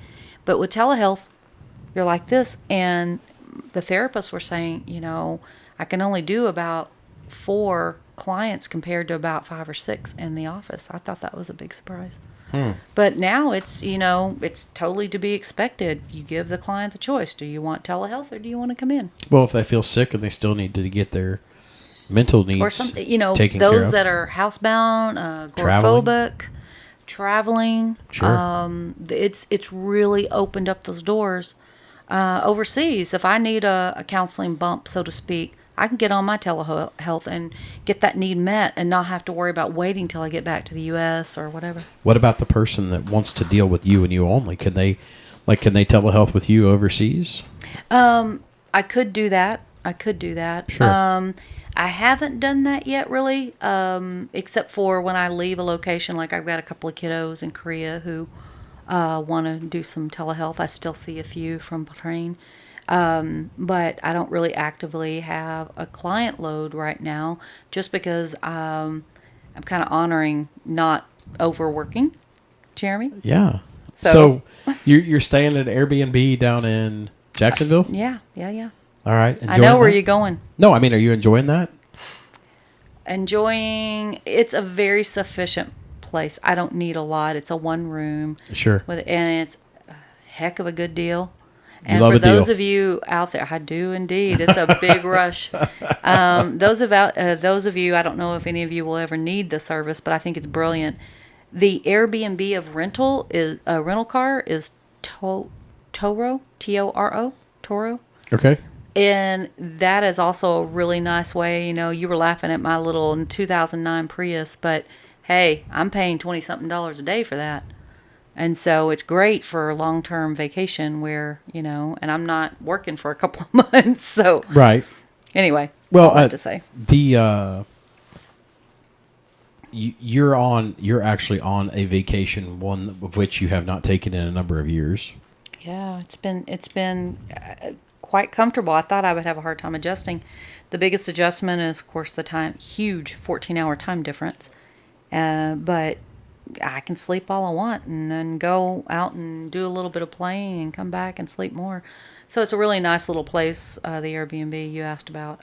Independent entrance, and nobody bothers me. So I just happened to look up on this Toro app because I wanted to see what it was. Mm-hmm.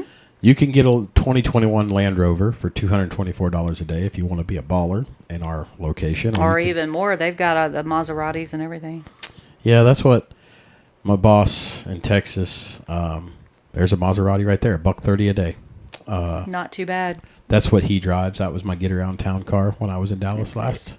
Let me tell you, it's a great way to to go get a speeding ticket. It's a great way. Toro is a great way to go drive the car you want to drive, and Sure. like spend a weekend. Right. Not bad. I just go to Texas and drive that Maserati. That Myers' cars. I did not realize how much fun it is to drive a highly tuned piece of machinery, but man, is it fun.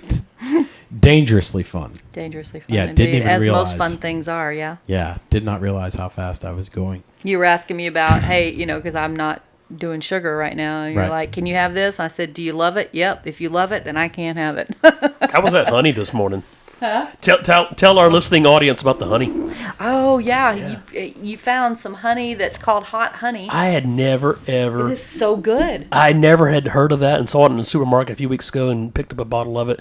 And a little pricey, but it's worth it. And when I came in today and introduced the product to you and Jeremy, I was fearful that you wouldn't like it. I was very surprised that you did. I am a Texas redhead. I like anything hot. Well, It's I will honey tell you, with, what did it say? Did it say cayenne pepper? What did it say on the bottle? Cayenne. it's got a little heat Cayenne. on the back end. It's nice though. It is. Sweet heat. Yes. That'd be good on wings. If I had the bottle here, I'd do a commercial for the product. Well, I'll tell you, free advertisement for the guy who made it. Tammy brought Christy some honey from Korea, and it's sitting downstairs. It doesn't look like honey. They're It looks proud like, of their honey. It's the best in the world. Supposedly, That's what they they're say. the best in the world. Yeah. but it is. It looks like dishwashing soap. It's in a plastic bottle. Yeah. The container, it's square and it's tall and it's got. Because the first one I broke, I wasn't taking any risks with this one. Well, what you're doing now is you're talking about culture. Yeah. You're talking about Korean culture, and earlier in the broadcast we talked about, or in the podcast, excuse me, we talked about culture. I think Tammy had talked about how in the Middle East that they like things a little bit more quiet than we are here in America. But bigger than life. Everything is huge there, and vibrant and bright, but it's quiet. It's kind of a dichotomy, I think. Also, earlier you had mentioned a client who was a cross-dresser and that he, I'm not trying to put words in your mouth, you implied that Shame is what kept him. he was ashamed of his behavior being a cross-dresser, but at the same time, his cross-dressing, even if it was for a short period of time, gave him relief from some stress, whatever. I saw that say this, it was safe and clean. It may not have been appropriate, and yes, he was ashamed of it, but it was at least a safe out. For his world, it was inappropriate. I don't think it's inappropriate at all. Yeah. You know, if you're not hurting anybody, you do you. Yeah, do you pay your taxes? And where I was going with that is, is the word vicarious, where you can put yourself in another place and time and find pleasure there. I'm a big history buff, and sometimes I think I was born in the wrong place at the wrong time. I absolutely love the late Victorian era and the Yes. Edwardian era, the Titanic story. I just love architecture and history and literature and such from that time frame. But about 6 months ago, I discovered something called the TT Isle of Man, and I'm trying to get Jeremy interested in it. He's not. The TT is a motorcycle racing event that takes place on the Isle of Man every summer. And How far away is that?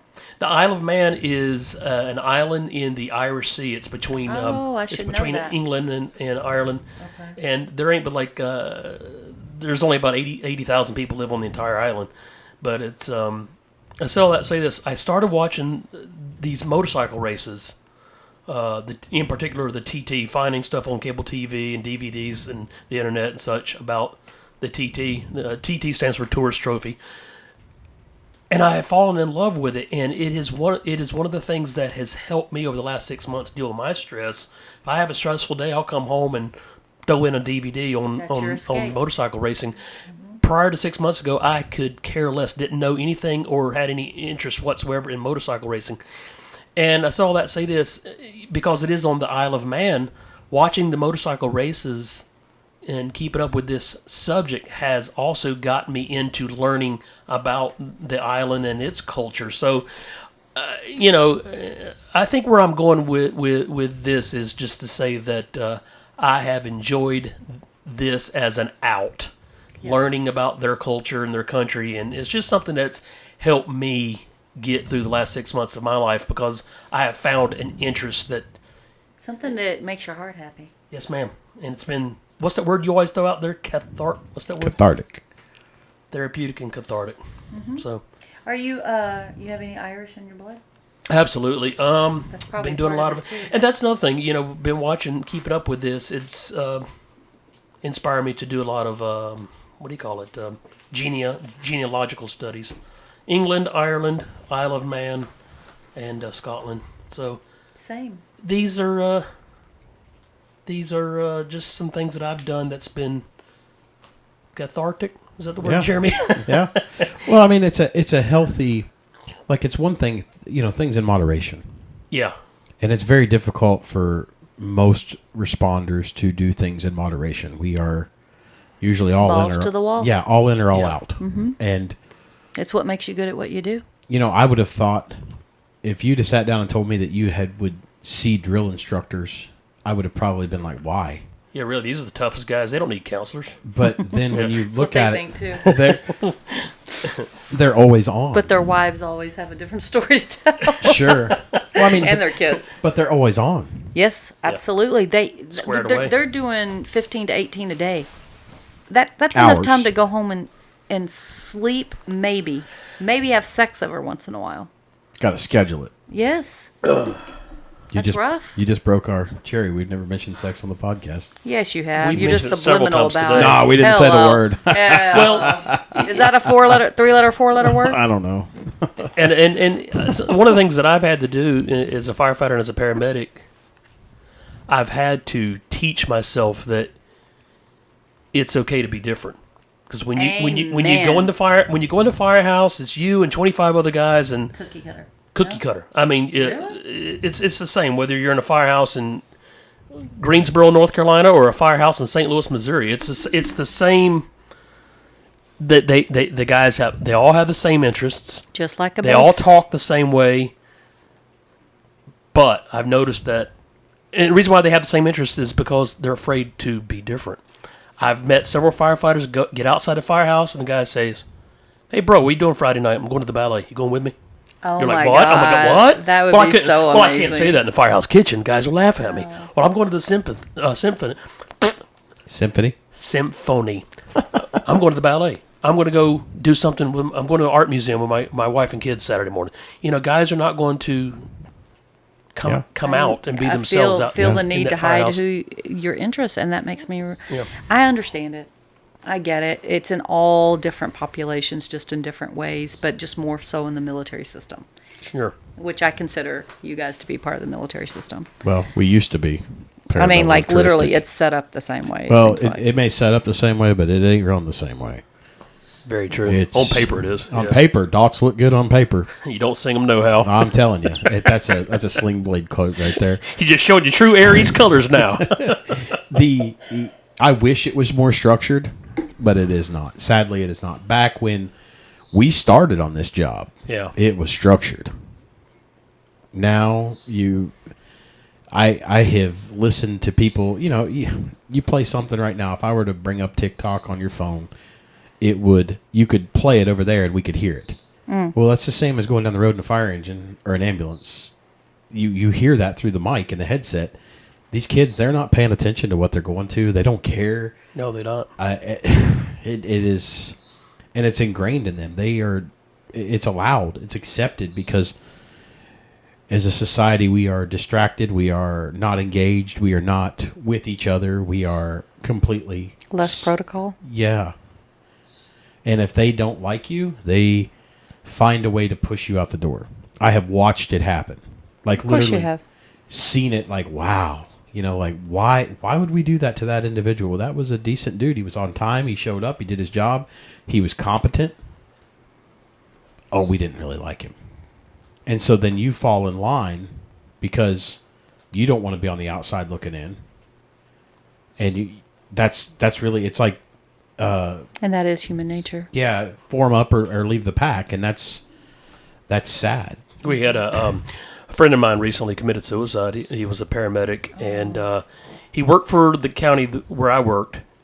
And like Jeremy said, he was different. This guy was peculiar. He was quirky, strange kid. But that's who he was. He wasn't accepted. He was not accepted because he was different, and people would even make up lies about the guy just because they didn't like him because he was different.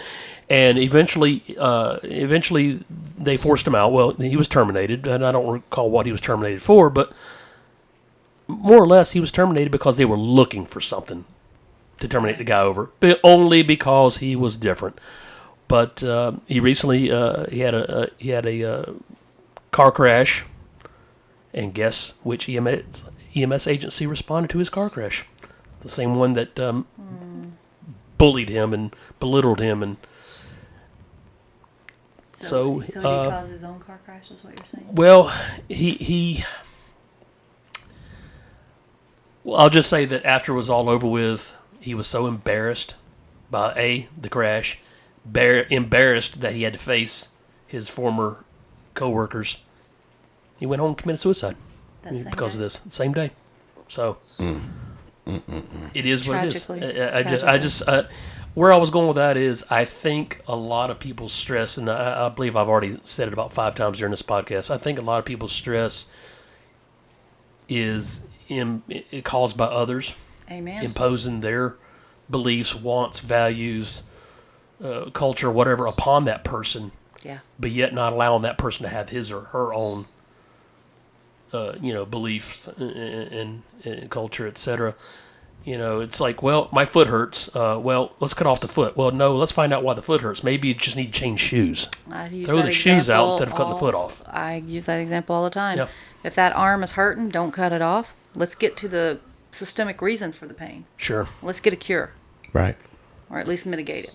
The same thing with, I'm sitting here thinking about the suicides I've dealt with, and almost across the board, military and otherwise, it's not what they've seen and where they've been and with the wars they've fought.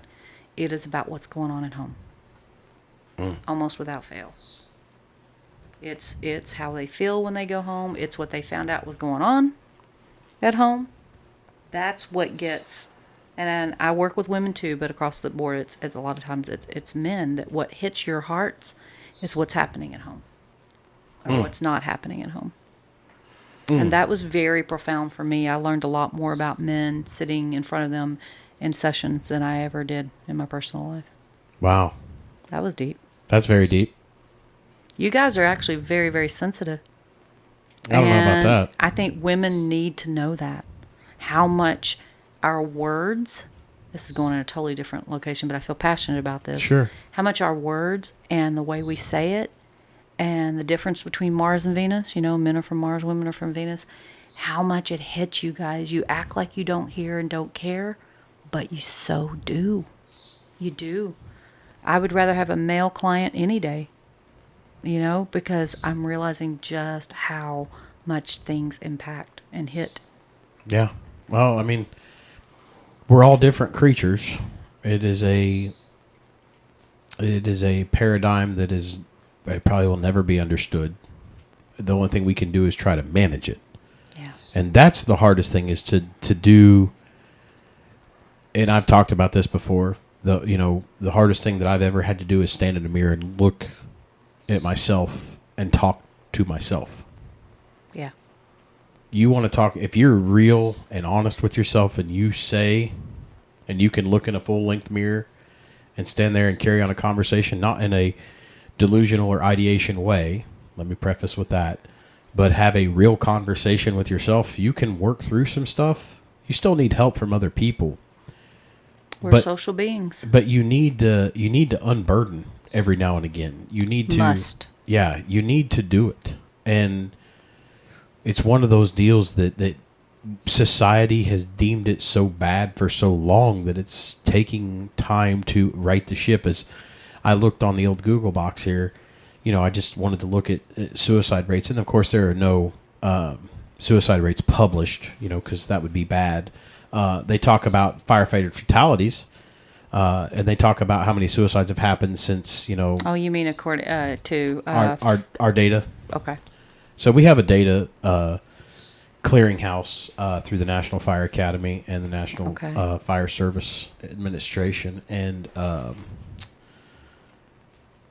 they post it. It's updated live. If something were to happen now, 10 minutes from now, the website would be updated.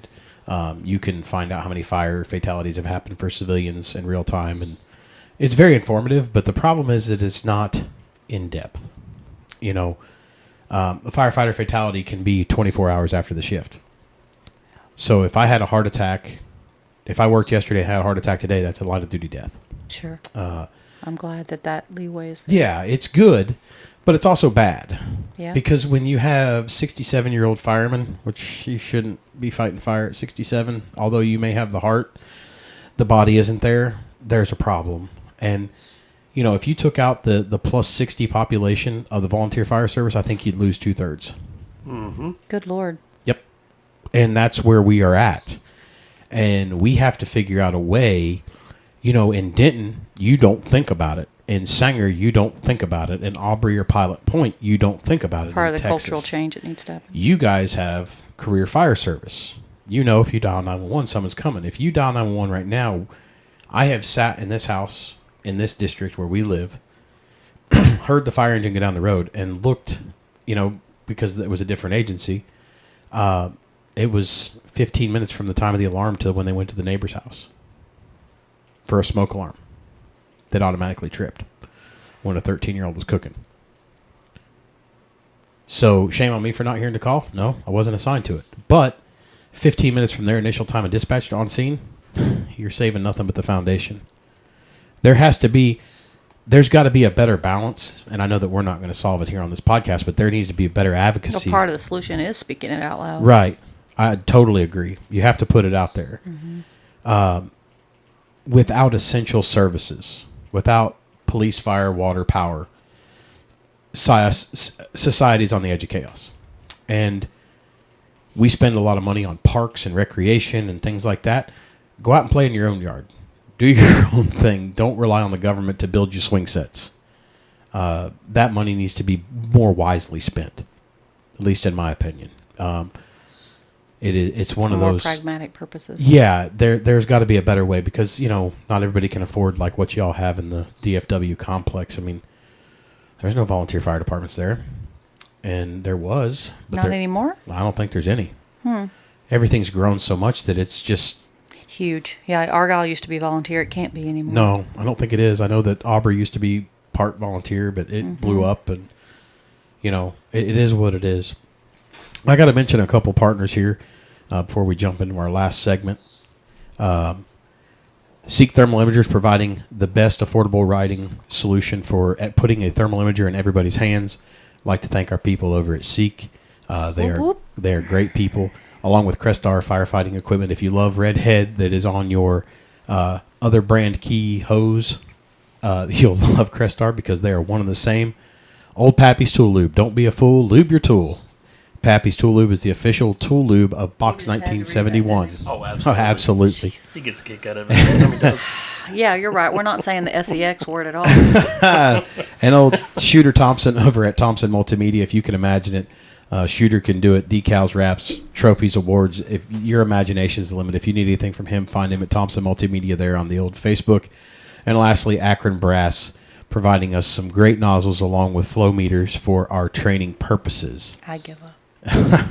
He's talking about brass and lube and Brass, yes. I mean, like, And who's got the dirty minds over here? yeah, because you didn't. Not at all. No. Oh. So Tammy, you're gonna go back overseas. You're gonna go to Texas. I'm going to go to Texas. I'm going to hug my mama and my kids, All right. see my tribe, so to speak, and then I'll head out to work a school year in Bahrain with my favorite people in the world, adolescents, because they're normal people. They're normal. They haven't been formed all the way yet. Ooh, they think corrupted. they have been. Yeah, corrupted. That's the better word. Yeah, no, that's fair. That's absolutely fair. Yeah, I'm going to do a whole bunch of singing Okay. and make it big one day. Make it big. That's fair. That's fair. I don't know if it's realistic. So you're going to keep doing this overseas gig? I mean, you're enjoying it? Well, you asked me about the future. I love working overseas, but there's parts of me that miss home too. And home being U.S. because it wouldn't have to be in Texas. But I'd get tired of using the metric system, but that's just me. dork. 320 kilometers per hour. Yes. Good Lord, slow down, Clark. I realized I used that kilometers as a reference the other day. I'm like, oh my God, I've been changed. Yeah, don't do that. It's only the rest of the world that does that, you know. We could agree with them, but then we'd all be wrong. Celsius and all of that. I still can't get over the whole pounds versus pounds thing. Yes. I bought something online the other day. It was in British pounds. Yes. Yeah. Oh, you were on eBay. Yeah. Yeah, eBay. So I too have bought stuff from Britain. I may end up coming home. We'll see. Certainly when grandbabies come along, I think I'll be pretty compelled to come home. Sure. I'm hoping to get to work in England before that happens because I really would love to. On purpose. You want to go to England on purpose? Yes, you can hop a train and go to London and sing every weekend. That is amazing. That's my priority. Somebody listening to this that doesn't know Tammy, you would be like, God, she's mentioned singing a lot. I think one thing but it's part of who I am. Yeah, I was going to say that this is your outlet. Whereas somebody else like this is the first podcast that we've ever not had cigars, but we are when we're done. Oh, hell yeah. You are jonesing right now, aren't you? Well, I mean, the half wheel is a cigar reference. We typically like to smoke, but it just the executive decision. We didn't get the answer in time, and this is where we're at. So it's air conditioned. It's nice. Yeah, you know, it's very comfortable. I mean, if I put something over the door and put positive pressure in here, she probably wouldn't care if we smoked, but I don't want to start that precedent. No, you do not. No, you do not. So it's been a hell of a ride. I mean, for you, it's been... Sounds like for all of us. Yeah. Well, and the thing is I think if we sat down with people that actually have done this job, not pretended, not done 10 calls a year or 100 calls a year. Like balls to the wall. Yeah. Like if you've actually done this job, you could probably sit in this room and have the same conversation and realize that we are relatively all the same. The issue is the people that are in the rural areas that don't have any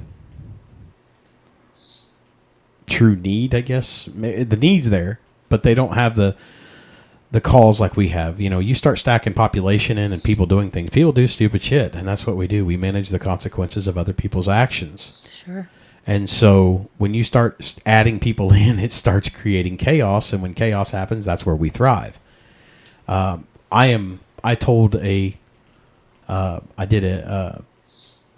wasn't a commencement speech, but it was a firefighter academy graduation. And, you know, I told them, I said, you know, I envision, and it will never happen in my lifetime, a fire service that is universal, where you can take a guy from the rural hills of Tennessee, and he should be able to be plugged into the city of Boston and be able to work.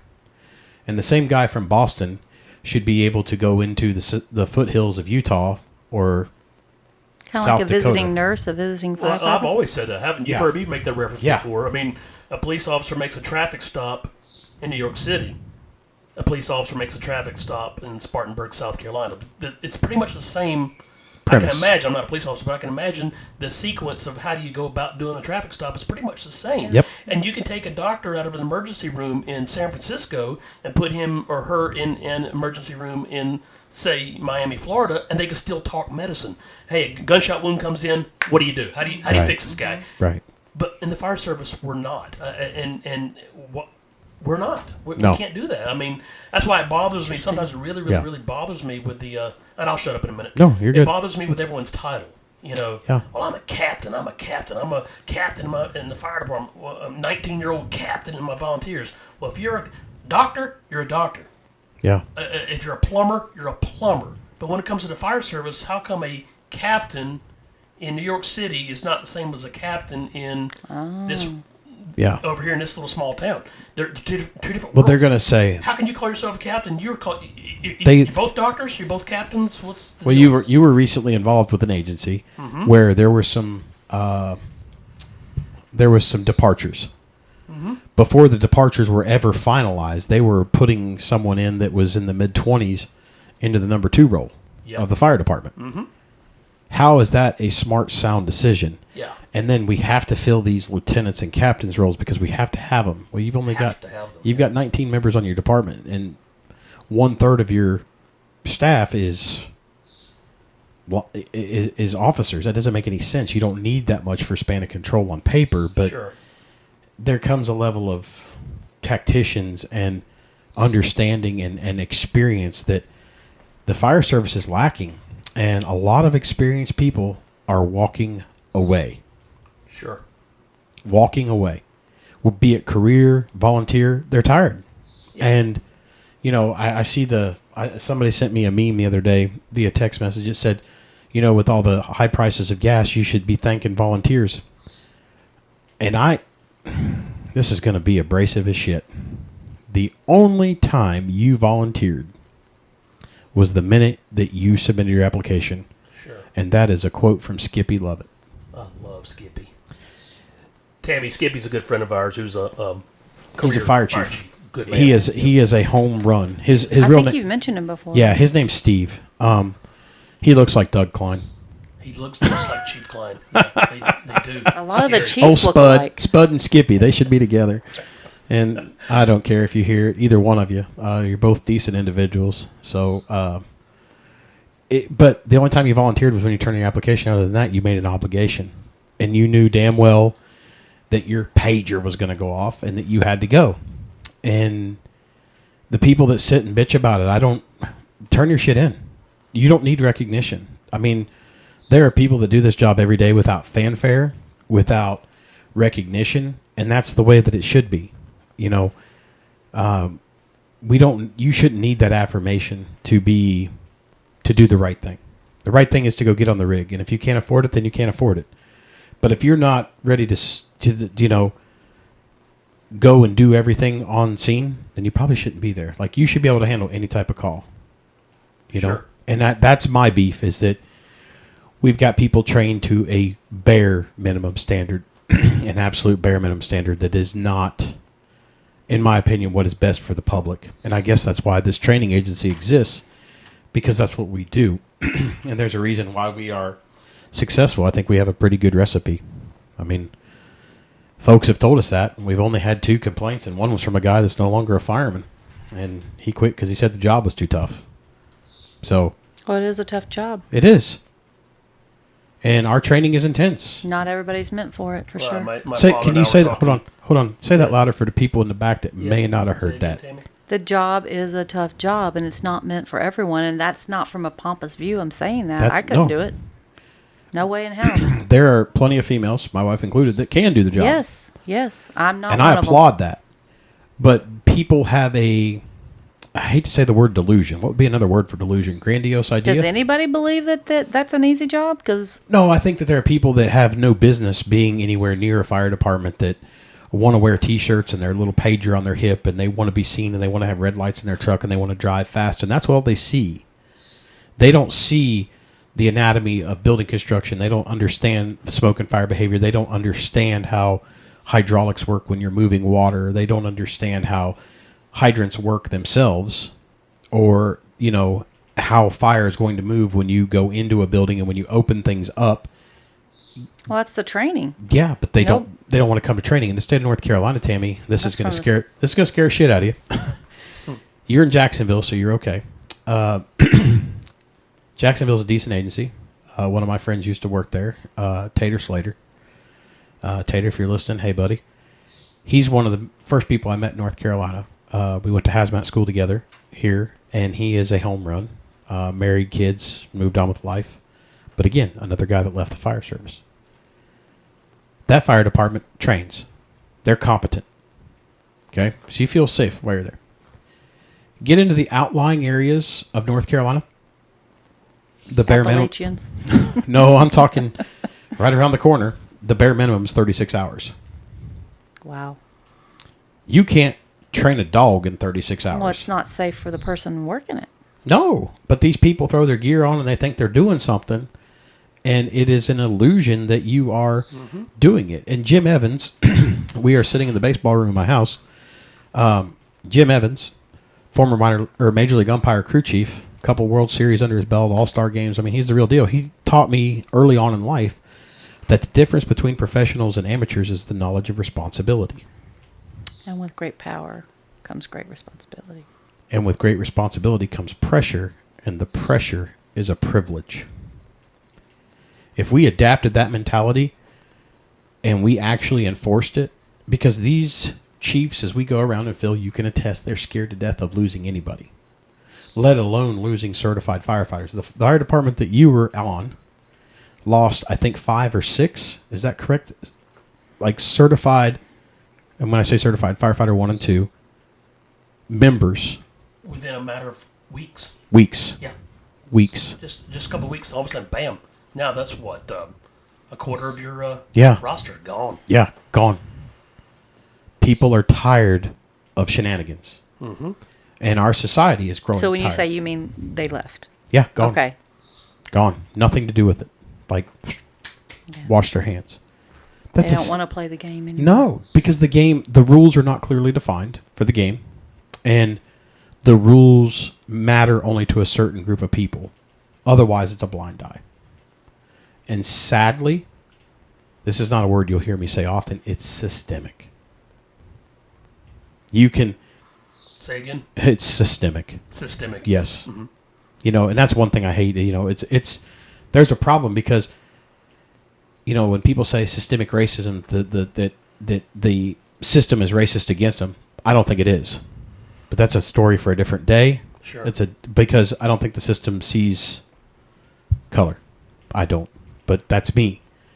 When I say system, the fire department in the next state over has their protocol and their way of doing things. We have our way of doing things. Terrell Counseling has their way of doing things. Your current employer has their way of doing things. That's the system. And when you go to as many fire departments as we go to, you start seeing that the system, although they say it's different, and I'm using air quotes around different, the only thing that changes is the faces who occupy. Yep. Because the shenanigans and bullshit is still the Because same. the cultural climate remains the same. Correct. And the bare minimum is enough to get by. Bare minimum. And that is a tragic, tragic deal when it comes to emergency services. At least in my opinion.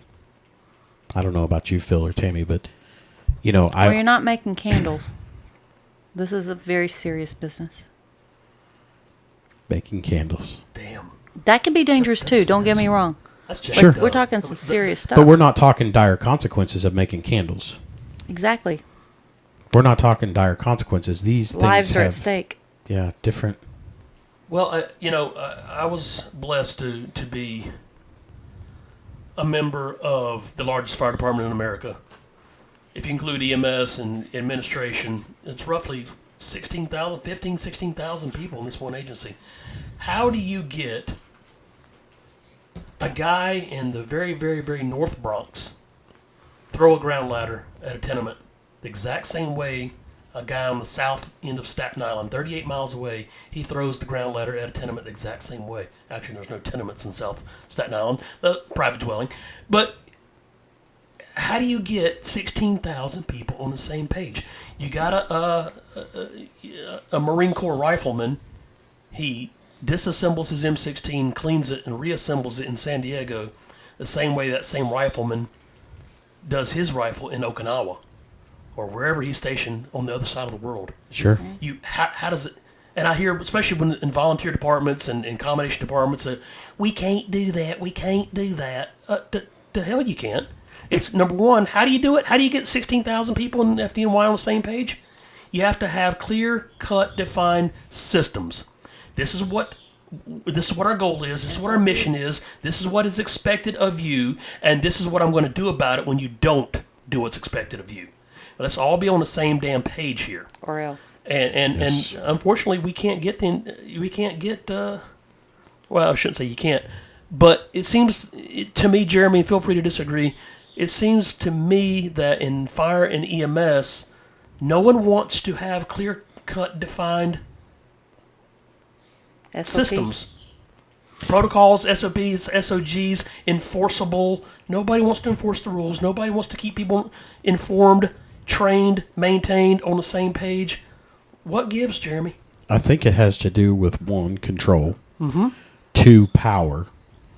And I think that comes back to people not wanting to... We want to talk about expectations. We want to talk about those things because those are buzzwords that we hear other people saying. We hear people of influence saying them. We heard it on a training video, or we saw it on YouTube. Yeah. We heard a prominent chief say it. Yeah. So now we want to do this. The problem is motion without purpose is futile. Sure. And motion without purpose is unacceptable. At least for me, it's unacceptable. And that's when you see this exodus off the merry-go-round. And then they'll say, "Oh, well, people can't hack it," and I've heard that about about firemen who said, I'm done. I throw my hands in the air. I quit because this is stupid. This is worth more than a paycheck to me. And this is, or that we're not getting paid enough. Well, if you didn't know what you were getting when you walked through the door, shame on you. And if you're going to sit here and bitch about it, then you need to be a better advocate and show why we're worth it. Put more training hours in, overload them and say, look, our firefighters, our EMTs, our nurses, our doctors are all training to this level. Yeah. Right? This is for the better good. They're doing this. We need to do better to compensate them, because if we don't, they're going to go away. And then when that happens, when they go away, the training hours fall off. The response times go up because there's a lack of members. They're less trained. And oh, by the way, when response levels go down, your insurance premium goes up. Yep. And that's when you get the public's attention. But until people start talking intelligently and stop saying, we've done it this way for 30 years, we've done this, we've done that, you're not going to fix it. And I don't know, Phil, I don't hold any hope whatsoever that it will ever be fixed in our lifetimes. Well, you had said something earlier about looking in the mirror and being honest with yourself. The EMS agency I used to work for before I became employed by the hospital, it was one of those places that would lose a person a month. Jeez. Would just up and quit, move on to another agency, yada, yada, yada, or goodbye, I'm going to nursing school, or goodbye, I'm going to go work at this agency, or going back to the fire department instead of riding an ambulance. We'd lose a person a month. Wow. And I often thought, does our manager, or better yet, not even our EMS manager, county commissioner, how come the county commissioner can't sit back and go, hey, whoa, hold on a second. We've lost 12 people in 12 months. There's a problem over there. I want to find out what the hell is going on. Why do we have to have a hiring spree every 4 months? Right. What the hell is going on? Yeah. I worked for FDNY for a while. They hire like every 4 years because no one was leaving. Yeah, nobody leaves. Exactly. Their culture. So, yeah. But I said a lot to say this. No one ever wants to sit down and go, hey, I'm the boss here, or I'm the chief. We have a problem. I want to find out what the problem is. Hey, perhaps the problem is me. But no one at that particular EMS agency, when a person would leave, they would just laugh and go, ha, don't let the door hit you where the good Lord split you. Enjoy your time over at wherever. Goodbye. Hey, I'm glad we got rid of her. Glad we got rid of her. Right. Because she defected. Yeah, she defected, so she's the bad guy. She's not one of the us, scumbag. so there's something wrong with her. So we're kicking her off the island. She may have left on her own terms, but we're going to... Instead of saying, hey, I wonder why she left. But unfortunately, it's the island of misfit toys in a lot of ways. Oh, boy. I can say it. She is a fireman. Typical C shift. Yeah, right. The land of misfit toys. But you know what I mean? See if someone else will do it shift. But you know what I mean? No one ever sits back and says, maybe we have a problem here. Yeah. And, hey, instead of cussing her and applauding that she left, why don't you stop her and say, by the way, why are you leaving? Yeah. What can we do to make this just like place a the better agency place? that you were a part of, when you have that many firemen walk out the door with years of experience, I think over 100 years walked out the door in one fell swoop. Something's broke. Gone. When that amount of people leaves, there's a problem at the top. Mm-hmm. And when the top is only worried about the top and not worried about the bottom. See, a lot of people forget that the chief works for the firemen, but the chief has the ultimate burden of running the agency. And when the chief starts dictating the training hours and how he can't be there for training, and nobody needs you there, nobody wants you there. They just want the knowledge. And sometimes the best training that you can get is without the bosses there. And I equate this to a military guy that we were talking. I had the absolute honor, and these are words that I don't say very often, honor and the privilege of meeting David Berger, who is the Commandant of the United States Marine Corps, and the Sergeant Major Black of the United States Marine Corps, recently at a gala event in Texas. And got to shake both their hands, stand and talk to them. And I mean, you want to talk about somebody that embodies what a Marine is. Sergeant Major Black he's a poster for Marines. Bald head, chiseled, what a Marine in your mind would be, right? These men, you could tell when they walked in the door. As soon as they got out of their SUV and NCIS opened the doors for them and, walked them into the venue, you could tell that they had power. It wasn't the uniform. It was their personality, the way they shook hands, the way they dealt with people.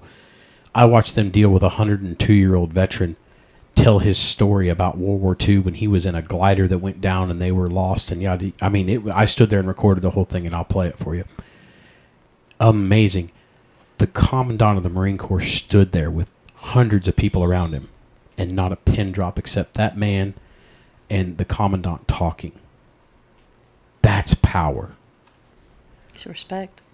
Our fire chiefs today don't have that presence. They don't walk on scene. Most. There are some, and you know who you are. And if you think you're that guy, you're probably not. If you, like I said, if you know, you know. If you think you're that guy and you have to be validated, you're not that guy.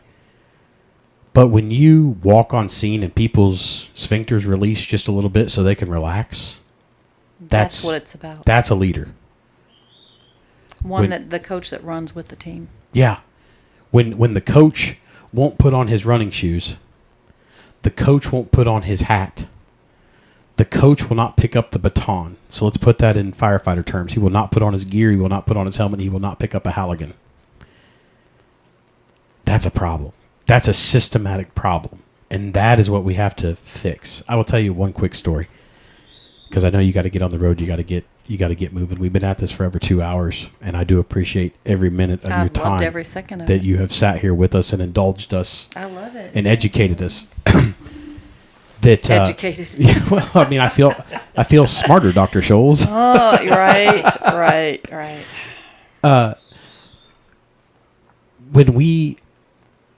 One of the takes out of the Uvalde tragedy was that there were police officers that had tools and no keys to get into a door, and they could not force doors. And we have reached out to local agencies to say, hey, we have the capability to educate you and train you.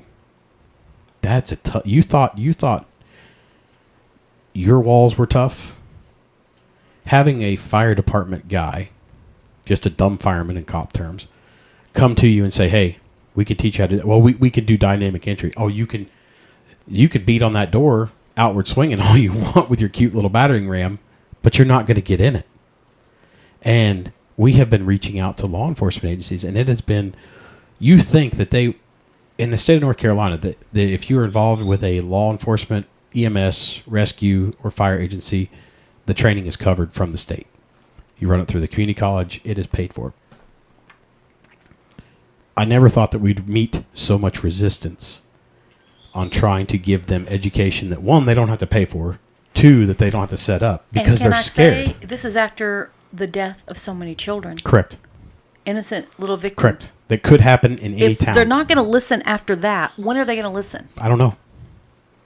That's bullshit. And I will tell you, you and I are both, I think, on the same page. We are both pro-gun. I think that's fair to say.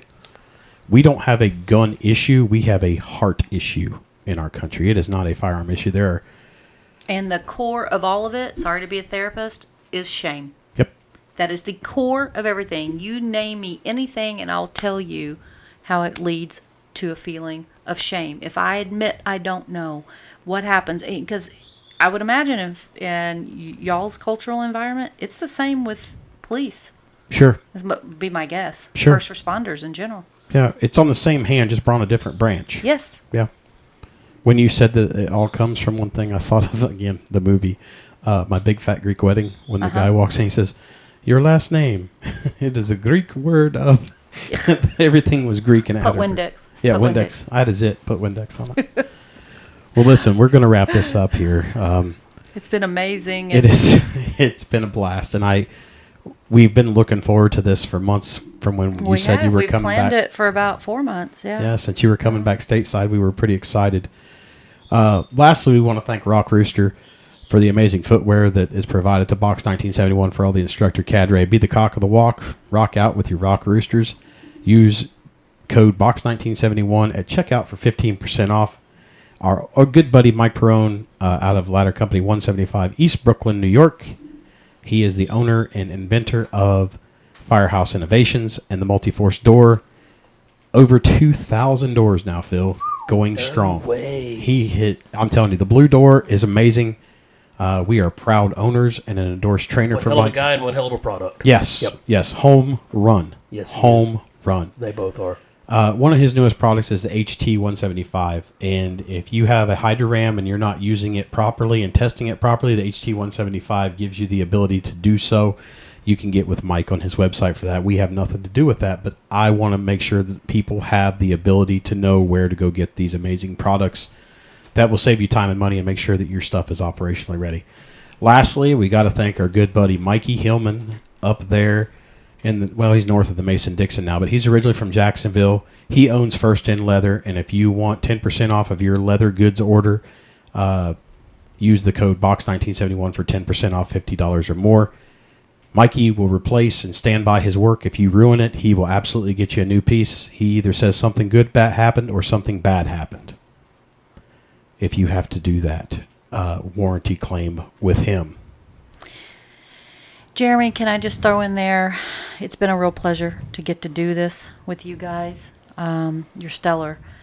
And I want to throw out there that if any of you guys have interest in any of my other podcasts, on YouTube, I'm Texas Desert Rose, no spaces, or I've got Texas Desert Rose with spaces on Facebook. So please join me. Absolutely. And you are delving into things that are not anything. I mean, you're all over the map. You're not. Amen. You're not dealing with one thing. It's kind of like our podcast. We talked about making a outline, and then we said to hell with it. We'll just go from the hip. Authenticity. Yeah. People want authentic. They don't want canned. And that's why we don't do any breaks. We don't stop the recording. We didn't plan what we were talking about. Yeah, we done. Phil, we always end this thing with a part of wisdom. Do you got anything? You want to go first? The only thing I'm going to say is, and I know it sounds very cliche, take care of yourself, because if you cannot take care of yourself, how are you going to take care of others? Whether you're a paramedic, police officer, firefighter, doctor, Healer tow in truck general. driver, take care of yourself. Look for the signs, symptoms of stress in your life, mental, emotional, spiritual issues that need to be addressed. If there's a problem, chances are you will have those signs and symptoms present, but you got to know what to look for. Do not ignore them before it's too late. So take care of yourself so that you can better take care of others. Well said. Beautiful. Tammy, you got any parting words of wisdom for us? Well, I realized I didn't give some credit out there. You guys, I mentioned Brene Brown. Again, that's Brene Brown, University of Houston professor. Please look her up on TED Talk. She will change your world. She's got lots of books out now, thanks to that TED Talk. And also, I mentioned Mars and Venus. Most of us have heard of them, but in case you haven't, it's really enlightening. Men are from Mars, women are from Venus. We speak different languages, process, think differently. It will not hurt anybody to look this up. John Gray has a lot of YouTubes out there. Highly recommend. And mostly, thank you for hearing my opinion and my views. Take what you need, leave the rest. How do people reach out if they want to talk to you? The Texas Desert Rose Facebook page, or can they interact with you on the YouTube? On your links there. I know that you post the quite a bit. YouTube again is Texas Desert Rose without spaces, and put quotes around that, and it'll pull me up for sure. You'll see my pic on there.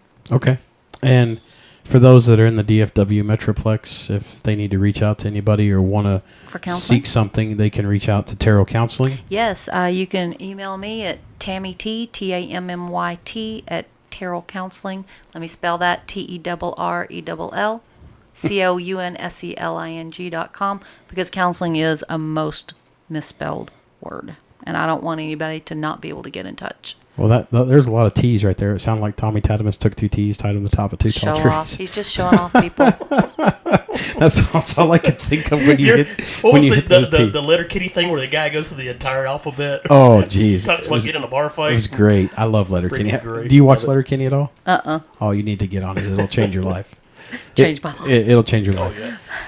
It's just it's subtle, dry humor, Canadian humor. I love dry humor. Love it. Well, I've got one from Abraham Lincoln, and I think this fits very well. I do not think much of a man who is not wiser today than he was yesterday. Amen. Well, friends, that's going to conclude it for us here We appreciate you taking the time to tune in and listen. Tammy tells us that we talked too long. However, we think that it was a much needed talk given the travel time and the amount of logistics that had to go into getting you here. We want to thank you for sitting down with us. Honor. Phil, thanks for taking a Sunday. Thank you, Phil. Now. We're going to go smoke now. Hell, I might start smoking. Tammy's got to go shopping. She's got a dilemma that in Korea, their average size is 0. Okay, my butt is not a 0, and I need some clothes. So shut up. So she's going to Macy's in the mall. Nice. So she wants to get there, and then she wants to get home and back to vacation. But listen, friends, we appreciate you listening to the Halligans and Half Wheels podcast. It comes out the 15th of every month at noon on Apple, Spotify, and the YouTube. If you need anything for real and proper training, visit us at www.box1971.com, or you can find us on the Book of the Face, Box 1971. Remember, folks, train hard. We're all they have. God bless.